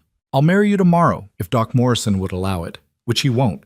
So I'll marry you the moment you're healed enough to stand before the Reverend without falling over." "That's all I need to hear." Rowan pulled her hand to his lips, kissing her knuckles gently. "Though, fair warning, I'm a terrible dancer, I snore sometimes, and I've been told I'm unreasonably stubborn." "Good thing I'm unreasonably stubborn too, then. We'll balance each other out." Clara wiped her eyes with her free hand. "And I don't care about dancing. I care about building a life with you, about turning that ranch into a real home, about maybe getting those horses I mentioned, and filling that house with more than just silence and ghosts." "Children?" Rowan asked carefully, not sure if the topic was too much too soon. Clara's smile turned soft and hopeful. "Someday, when we're both ready, when we've had time to be just us for a while." She paused. "Would you want that? I know you lost a daughter." "I did. And for a long time I thought wanting another child would be betraying her memory somehow. But you were right about what you said before. The people we lost would want us to live fully. And I think Sarah would want me to be a father again, to love again. Not to replace her, but to honor her by not letting fear stop me from living." "Sarah," Claire repeated softly. "That was her name?" "Yeah. Sarah Grace Hale. She was 5 when—" Rowan's voice caught. "She would have been 14 now, almost grown. I miss so much of her life because I couldn't bear to think about it. But lately, I've been remembering the good things. Her laugh.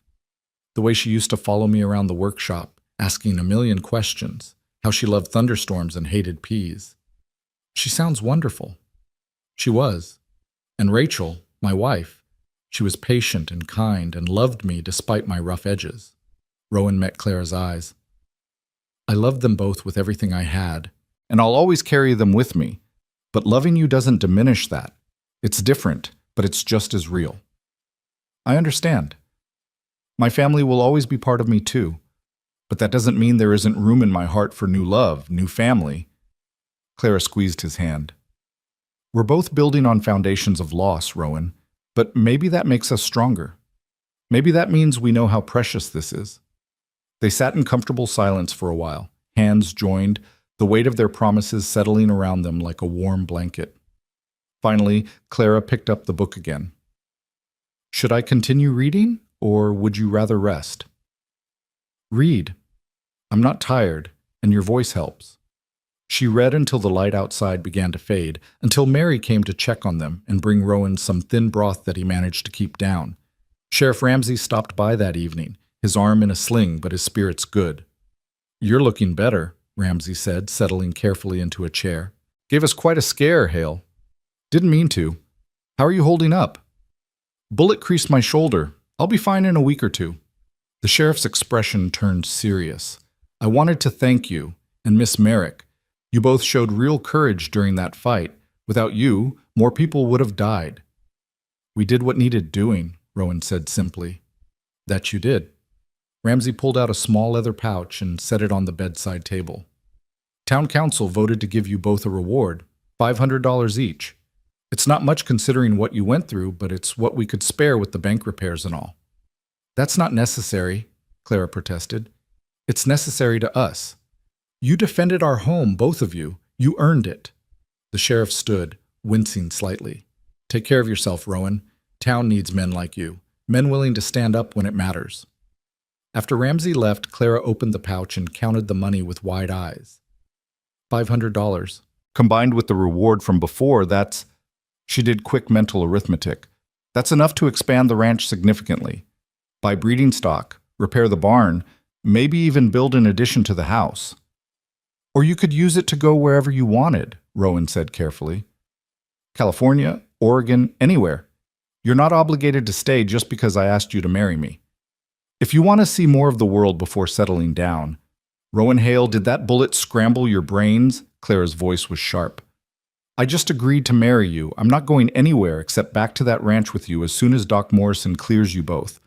We're using this money to build our future together, not to run from it. Just wanted to make sure you knew you had options. My option is you. It's been you since you reluctantly agreed to let me stay in your spare room and then couldn't hide the fact that you were a good man under all that gruff exterior. When Clara set the money aside and took his hand again, stop trying to give me reasons to leave. I'm staying. Get used to it. Yes, ma'am. The days that followed fell into a routine that was both tedious and oddly domestic.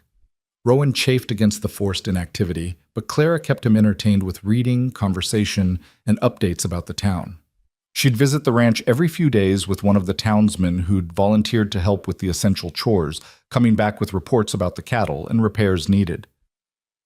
The fence we fixed is holding well, she told him one afternoon. But the barn door needs new hinges, and I think we've got a family of raccoons living in the hayloft. Raccoons can wait. The hinges can't. Rowan shifted in bed, frustrated by his weakness. I should be there helping. You should be here healing so you can help for the next 40 years instead of reopening that wound and being useless for months. Clara's logic was irrefutable.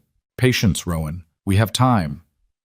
Doc Morrison finally cleared Rowan to move around after 12 days, though with strict instructions not to lift anything heavy or do any strenuous work for at least another month. Rowan felt like a caged animal finally released, even though he could barely walk from the bedroom to the kitchen without getting winded. It'll come back, Morrison assured him. You lost a lot of blood, and your body needs time to rebuild its strength. Don't rush it, or you'll end up right back in bed. The first time Rowan managed to walk outside and sit on the Hendersons' porch, breathing fresh air and feeling sunlight on his face, Clara sat beside him with a triumphant smile. One step at a time, she said. Literally. Well, yes, but metaphorically too. She leaned her head on his shoulder, his good shoulder, and Rowan felt something settle in his chest. Not the pain of the healing wound, but the peace of knowing he was exactly where he was supposed to be. They planned the wedding for 6 weeks after the shooting, giving Rowan time to fully recover and allowing Clara to work with Mary Henderson and the other town women to prepare. Rowan would have been content with a simple ceremony in the sheriff's office, but Clara wanted to do it properly, and he found he couldn't deny her anything. The day he was finally strong enough to ride back out to the ranch was a milestone they both celebrated. Clara had been staying with the Hendersons while Rowan recovered, and though they'd seen each other daily, there was something significant about returning to their land together. The ranch looked exactly as they'd left it. The partially finished chicken coop, the repaired fence line, the small house that would become their home. Duke and Daisy welcomed them with familiar nickers, and even the cattle seemed to recognize their return. "Home," Clara said softly, dismounting and just standing there, taking it all in. "Home," Rowan agreed.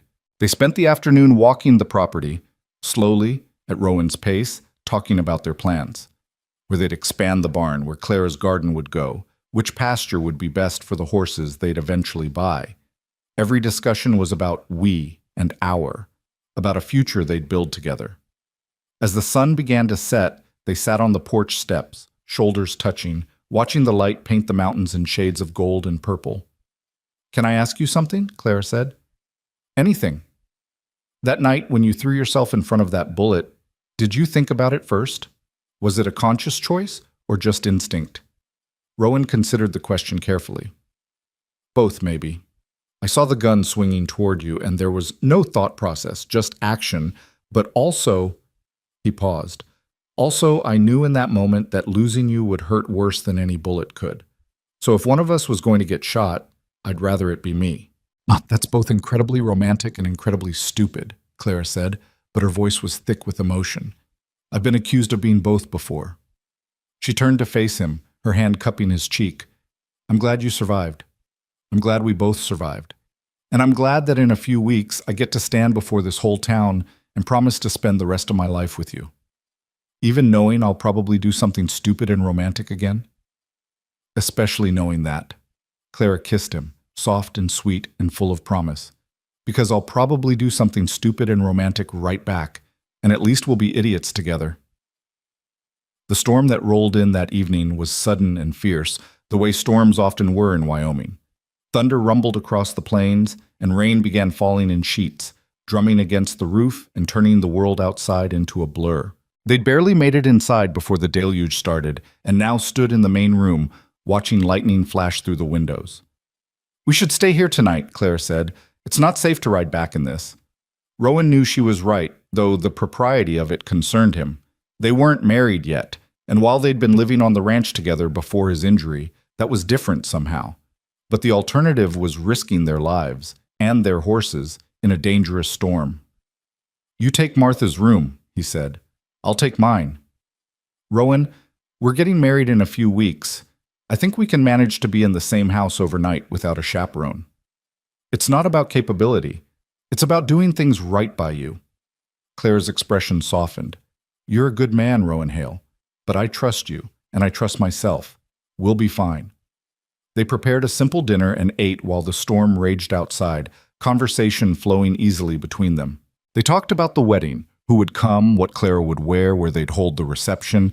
They talked about expanding the herd next spring, about the horse breeding operation Clara had been researching, about possibly hiring a ranch hand to help with the heavier work. Every topic circled back to the same theme, building a life together. Making plans that extended years into the future, as if they had all the time in the world to make them real. After dinner, they sat in the main room, a fire crackling in the hearth to ward off the chill brought by the rain.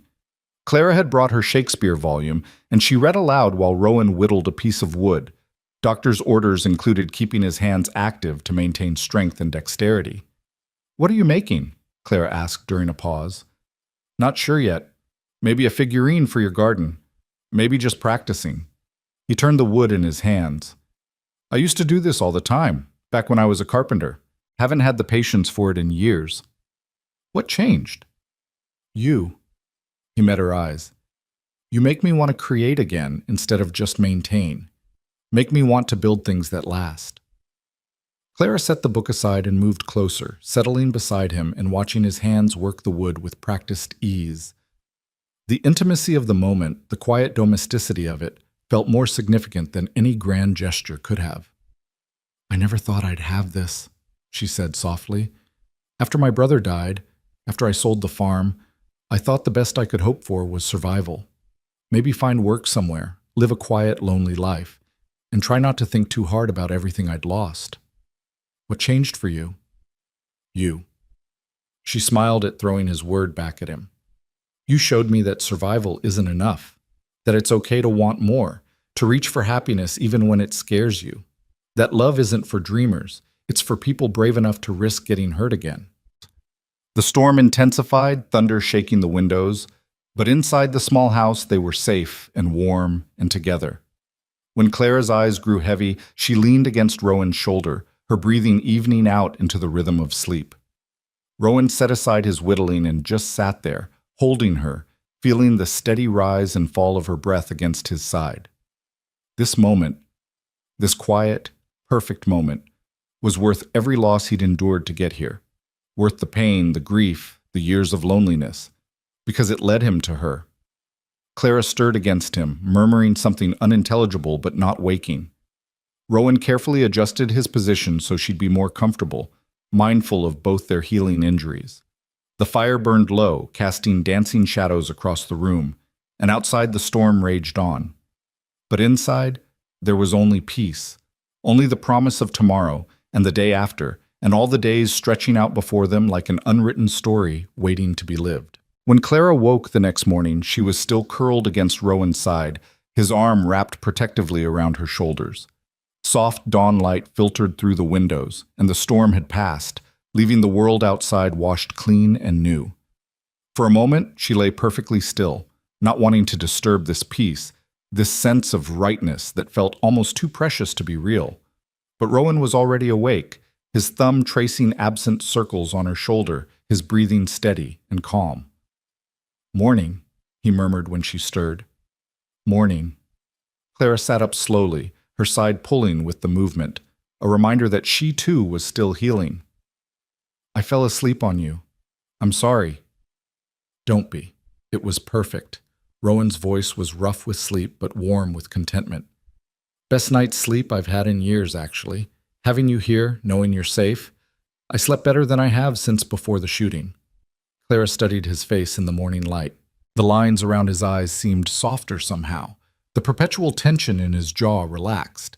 He looked younger, more at peace, more like the man he might have been if loss hadn't carved him into something harder. "We should probably head back to town," she said reluctantly.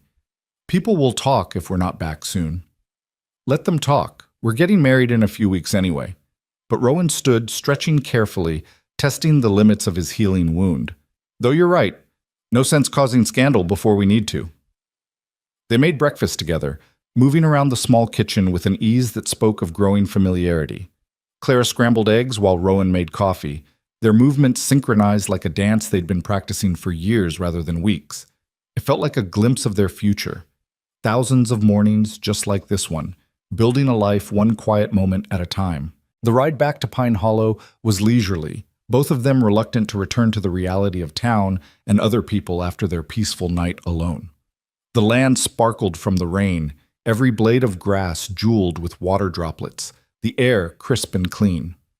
Rowan found himself looking at the familiar landscape with new eyes, seeing it not just as the harsh country he'd survived in, but as the beautiful land he'd share with Clara.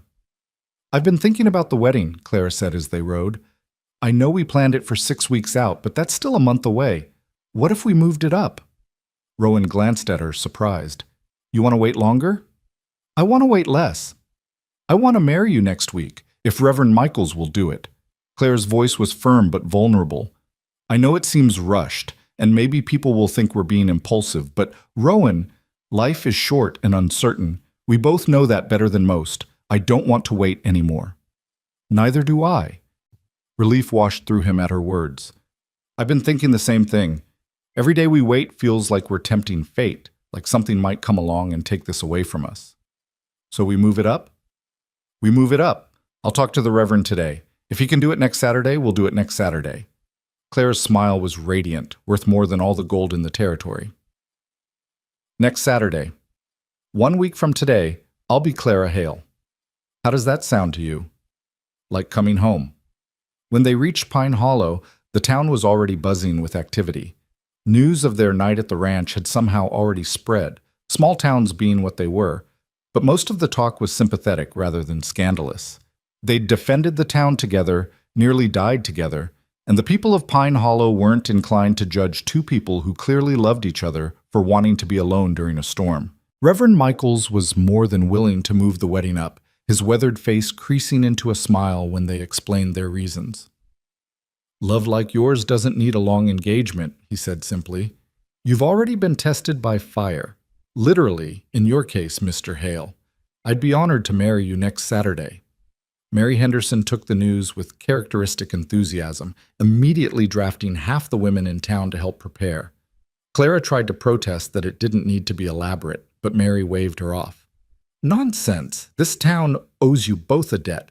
Let us celebrate you properly." Her eyes were knowing and kind. "Besides, after everything Pine Hollow has been through lately, we could use something joyful to focus on." The week that followed was a whirlwind of preparation.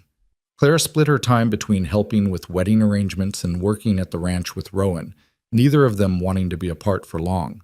They finished the chicken coop together, working slowly but steadily, and Rowan taught Clara how to properly oil and maintain the ranch equipment for winter. "We'll need to stock up on feed," he explained as they worked. "Winter comes hard and fast out here. Sometimes the snows are deep enough that we can't get to town for weeks at a time." "So we'll be truly alone together," Clara said, the prospect not sounding frightening at all. "Just us and the animals and the snow." "It can be isolating, lonely, if you're not with the right person." Rowan paused in his work, looking at her seriously. "You sure you're ready for that? For months of nothing but this ranch and me? I'm marrying you, aren't I? That means I'm choosing all of it, the hard winters, the isolation, the work. Because I'll have you, and that's enough." Clara crossed to him, taking his hands in hers. "Stop waiting for me to realize I've made a mistake. I haven't. This is exactly where I want to be."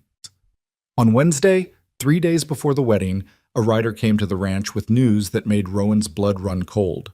Sheriff Ramsey wanted to see them both immediately. There'd been a development in the outlaw gang situation. They rode to town with growing apprehension, finding Ramsey in his office with a man Rowan didn't recognize. The stranger was tall and lean, with a U.S. Marshal's badge pinned to his vest and the hard eyes of someone who'd seen the worst humanity had to offer. "Rowan, Clara, this is Marshal Webb," Ramsey said. "He's been tracking the gang that hit our town. Turns out they were part of a larger operation than we knew." Webb nodded in greeting, his expression grave. "The men you captured and killed were members of the Barlow gang. They've been operating across 3 territories for the past 2 years. The leader, Silas Barlow, is still at large, and according to our intelligence, he's been gathering what's left of his men." "For what purpose?" Clara asked, though Rowan suspected she already knew the answer. "Revenge. His brother was one of the men killed in the bank raid. He's sworn to make Pine Hollow pay, particularly the 2 of you." Webb's gaze moved between them. "I'm here to offer you protective custody until we can apprehend him." "Protective custody means leaving," Rowan said flatly. "Leaving the ranch? Leaving the town." "How long?" "Could be weeks, could be months. Barlow's smart and careful. He won't move until he's sure he can succeed." Clara and Rowan exchanged a long look, an entire conversation passing between them in silence. Then Clara turned back to the marshal. "Thank you for the offer, but we're staying. We have a wedding on Saturday, and we're not letting some outlaw dictate our lives." "Ma'am, I understand your desire to stay, but this man is dangerous. He's killed at least 12 people that we know of, and he's not going to stop until he gets what he wants." "Then he'll have to come through the whole town to get to us," Rowan said. "We're not running. We've both run from enough in our lives. This is our home, and we're defending it." Ramsey leaned forward. "If you're staying, we need to be smart about this. Postguards, keep you both under watch. The wedding will have to be secured." "The wedding will happen as planned," Clara said firmly. "But we'll take reasonable precautions. Postguards if you need to. We'll stay vigilant, But we're not hiding, and we're not postponing our lives. Webb looked like he wanted to argue, but something in their expressions must have convinced him it would be pointless. All right, but I'm stationing men around the town and the ranch. You see anything suspicious? Anything at all? You report it immediately. Over the next 2 days, Pine Hollow transformed into something resembling an armed camp. Marshal Webb brought in 4 additional deputies, and they set up watch rotations covering all approaches to the town.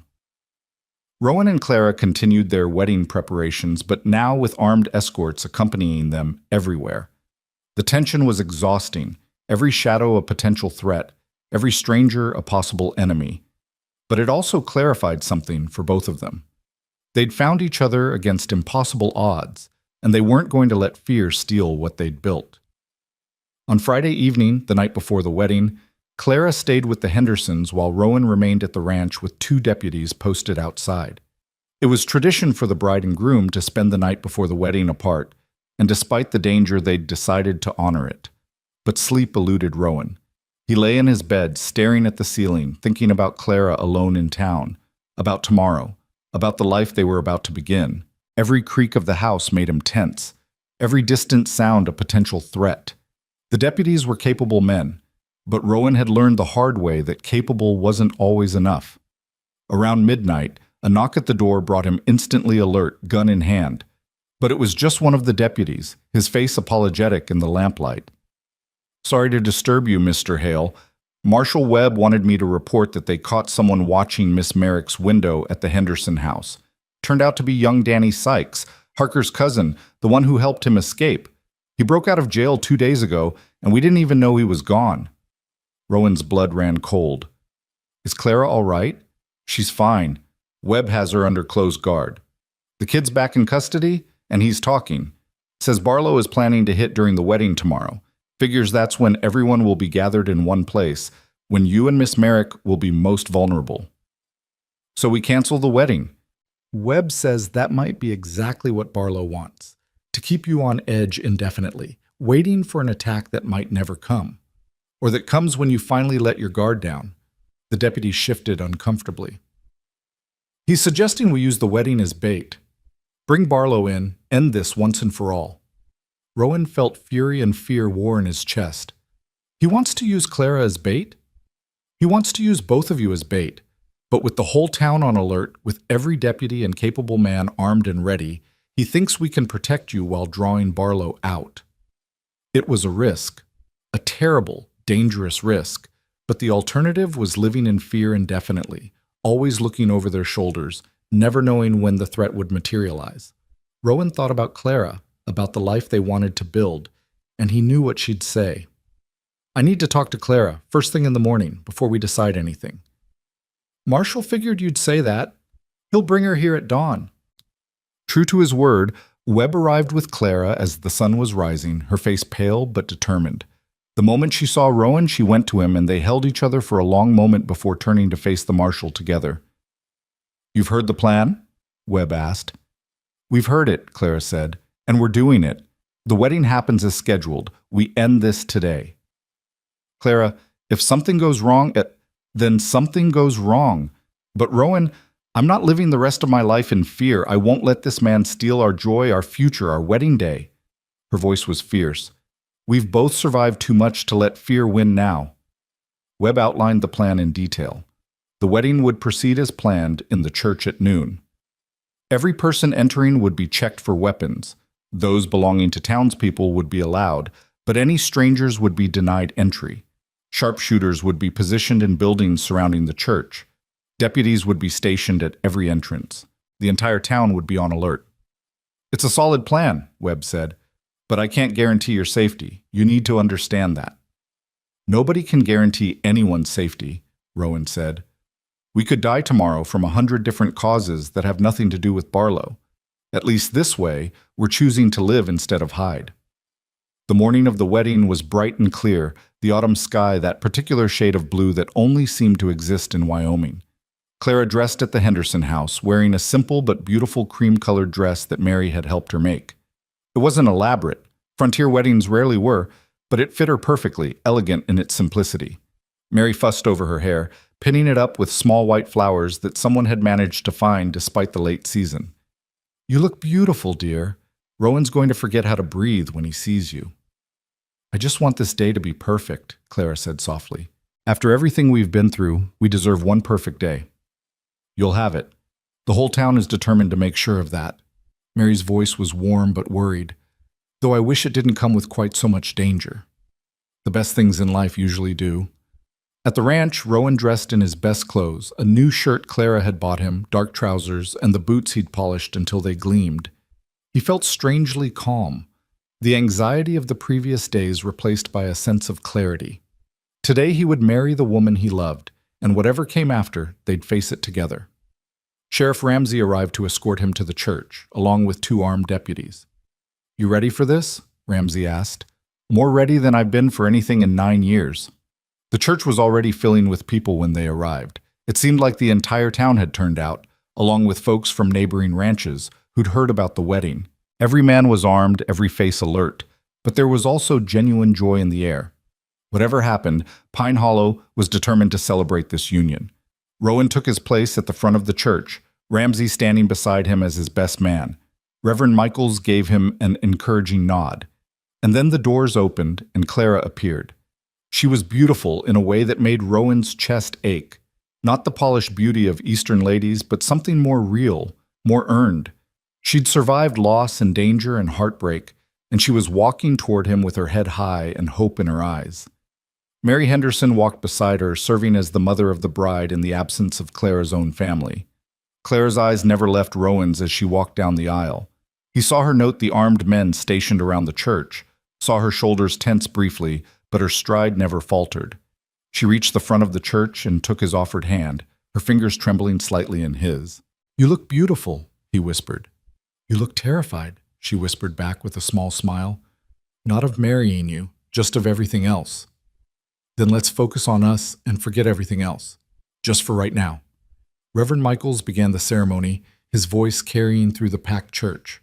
Rowan tried to focus on the words, on the significance of the moment, but part of his mind stayed alert to every sound, every movement. He saw Clara fighting the same battle, her attention divided between the ceremony and the potential threat. "Do you, Rowan Hale, take this woman to be your lawfully wedded wife, to have and to hold, in sickness and in health, for richer or poorer, until death do you part?" "I do." His voice was firm, absolute. "And do you, Clara Merrick, take this man to be your lawfully wedded husband, to have and to hold, in sickness and in health, for richer or poorer, until death do you part?" "I do." Clara's voice was equally strong, her eyes shining with tears. Crash from outside the church shattered the moment. Shouts erupted, followed by the sharp crack of gunfire. Marshal Webb appeared in the doorway, his gun drawn. "They're here! North side, at least 6 riders." Chaos erupted. Women screamed, men rushed for the doors, everyone trying to either flee or fight. But Reverend Michaels raised his voice above the commotion. "Wait, the ceremony isn't finished." His aged face was fierce. "These 2 people have fought for this moment, and by God, they're going to have it. Everyone, sit down." The authority in his voice was startling enough to make people pause. More gunfire sounded outside, but Michaels pressed on, speaking faster but not skipping anything important. "By the power vested in me, I now pronounce you husband and wife. Rowan, you may kiss your bride, and then for the love of heaven, everyone get to safety." Rowan pulled Clara to him and kissed her hard, pouring every ounce of love and promise and desperate hope into it. When they broke apart, both were breathing hard, the sound of battle raging outside. "Well, Mrs. Hale," Rowan said, "ready for the rest of our life?" "It's already more exciting than I expected," Clara said, then grabbed the rifle that Ramsey had stashed beneath the altar. "Let's go finish this." They emerged from the church into controlled chaos. Barlow's gang had indeed attacked, but they'd underestimated the town's preparation.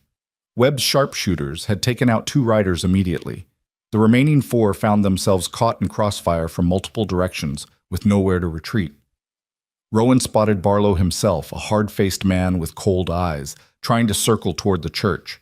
The outlaw saw him at the same moment, and their eyes locked across the dusty street. "You're the one," Barlow shouted over the gunfire. "You're the one who killed my brother." Your brother tried to kill innocent people, Rowan called back. He made his choice, and now you'll pay for it. Barlow raised his gun, but before he could fire, Clara's rifle cracked beside Rowan. The shot hit Barlow's gun hand, sending his weapon spinning away. The outlaw howled with pain and rage, clutching his shattered hand. Marshal Webb and his deputies swarmed in, taking Barlow and his remaining men into custody. The entire attack had lasted less than 5 minutes, ending almost as quickly as it had begun.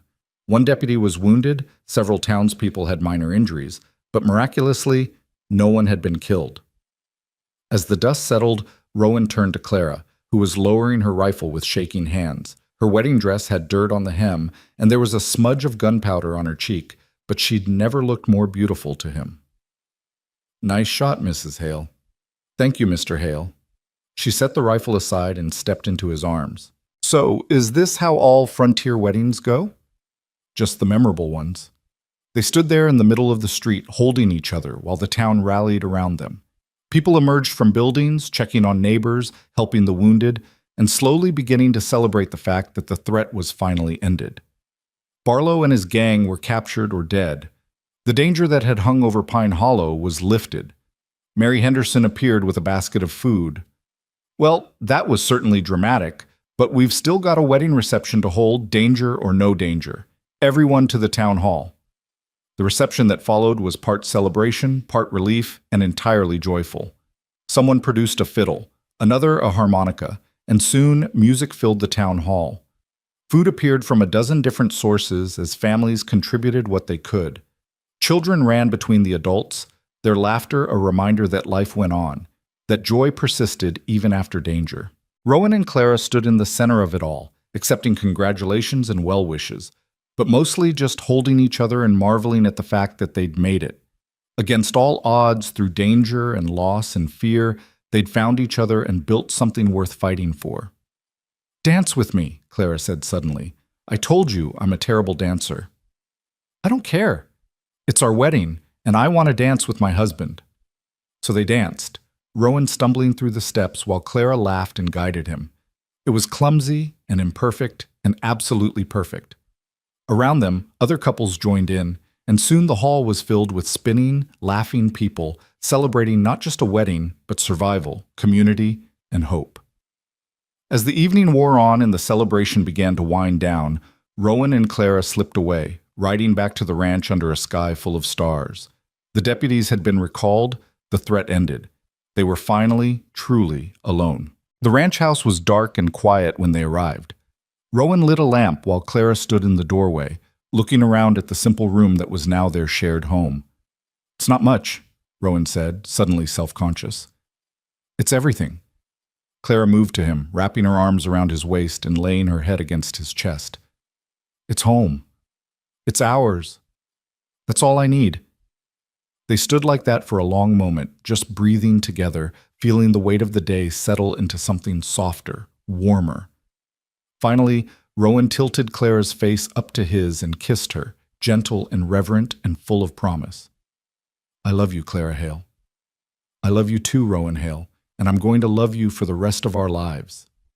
That night, as they lay together in the room that was now theirs, Rowan found himself thinking about the journey that had brought them here. The loss, the pain, the years of loneliness, the way Clara had crashed into his life and refused to let him hide anymore. The courage it had taken for both of them to reach for happiness after so much grief. "What are you thinking about?" Clara murmured, her head pillowed on his shoulder. "About how I thought love was for dreamers, for people who hadn't learned how cruel life could be." Rowan's arm tightened around her. "But I was wrong. Love isn't for dreamers. It's for survivors. For people brave enough to keep reaching for happiness, even when they know how much it can hurt. We are survivors, aren't we?" Clara's voice was thoughtful. "We survived loss, we survived danger, and now we get to survive the hard work of building a life together. Is that what you want? A life here, with me, doing the hard work? Every single day." She lifted her head to look at him, her eyes serious in the lamplight. "I want mornings with coffee and conversation. I want to work beside you in the summer heat and sit by the fire with you in the winter cold. I want to argue about stupid things and laugh about the ridiculous things. I want to build something that lasts, something that matters. With you. Then that's what we'll do. Rowan kissed her forehead, then her nose, then her lips. We'll build a life worth living. We'll raise cattle and horses, maybe children, when we're ready. We'll grow old together on this land, and we'll make every day count. Promise? I promise. The months and years that followed were not without challenge. Wyoming winters were brutal, summer droughts tested their resolve, and the daily work of ranching was backbreaking and endless. But through it all, Rowan and Clara faced everything together, their partnership growing stronger with each obstacle they overcame. They expanded the herd, built a proper barn, and eventually started the horse breeding operation Clara had dreamed about. Their reputation for quality stock spread across the territory, and the ranch prospered. They hired ranch hands to help with the work, turning their isolated homestead into a thriving operation. 3 years after their wedding, Clara gave birth to a daughter. They named her Sarah Grace, honoring the memory of Rowan's first daughter while celebrating this new life. Rowan held his newborn daughter and wept, not with grief but with gratitude, amazed that he'd been given this second chance at fatherhood. 2 years later, a son arrived, William James, after Clara's father and brother. The house that had been so silent and empty now rang with children's laughter, with the daily chaos of family life. Rowan would sometimes stand on the porch at sunset, watching Clara teach their daughter to ride or their son chase chickens, and marvel at how completely his life had transformed. "What are you thinking about?" Clara asked one such evening, coming to stand beside him, her hand finding his as naturally as breathing. "About how wrong I was," Rowan said. "I thought happiness was behind me, that the best I could hope for was getting through each day without too much pain, but you showed me that wasn't living at all." "We saved each other," Clara said simply. "You gave me a reason to stop running from my grief and start building again. I gave you permission to hope again. Best decision I ever made, saying yes when Ramsey asked me to take you in. Best decision I ever made, falling asleep on your shoulder by that fire." Clara leaned against him, and they stood together in comfortable silence, watching their children play in the golden light of approaching sunset. Inside the house, the fire crackled in the hearth. Dinner waited on the stove, and the life they'd built together hummed with warmth and purpose. It wasn't perfect. Life never was. There were still hard days, still moments when old grief surfaced unexpectedly. But there was also joy, deep and abiding, earned through survival and choice and the courage to love again. The cowboy who had thought love was for dreamers had learned that love was actually for fighters, for people stubborn enough to reach for happiness even when the world tried to convince them they didn't deserve it, for survivors who refused to let loss define them, who chose to honor the dead by living fully rather than merely existing.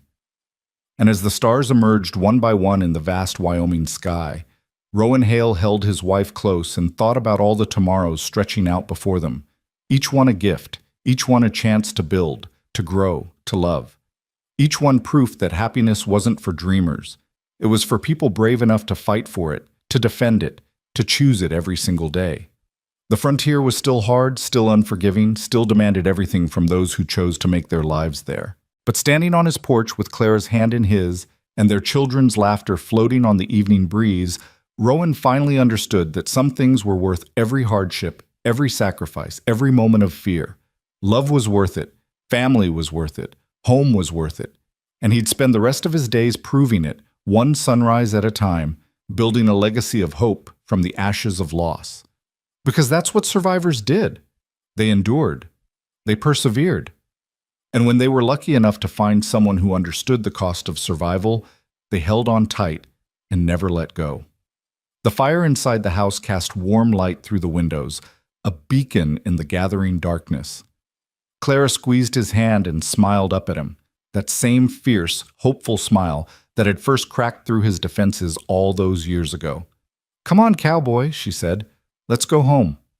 And together they walked inside, closing the door on the night and opening it on all the days yet to come. Days filled with work and laughter, challenge and triumph. The ordinary miracles of a life well lived and a love hard won. The cowboy who thought love was for dreamers had discovered the greatest truth of all. Love wasn't a dream. It was the most real, most vital, most necessary thing in the world. It was what made survival worthwhile. It was what transformed existing into living. And in the end, it was the only thing that truly mattered.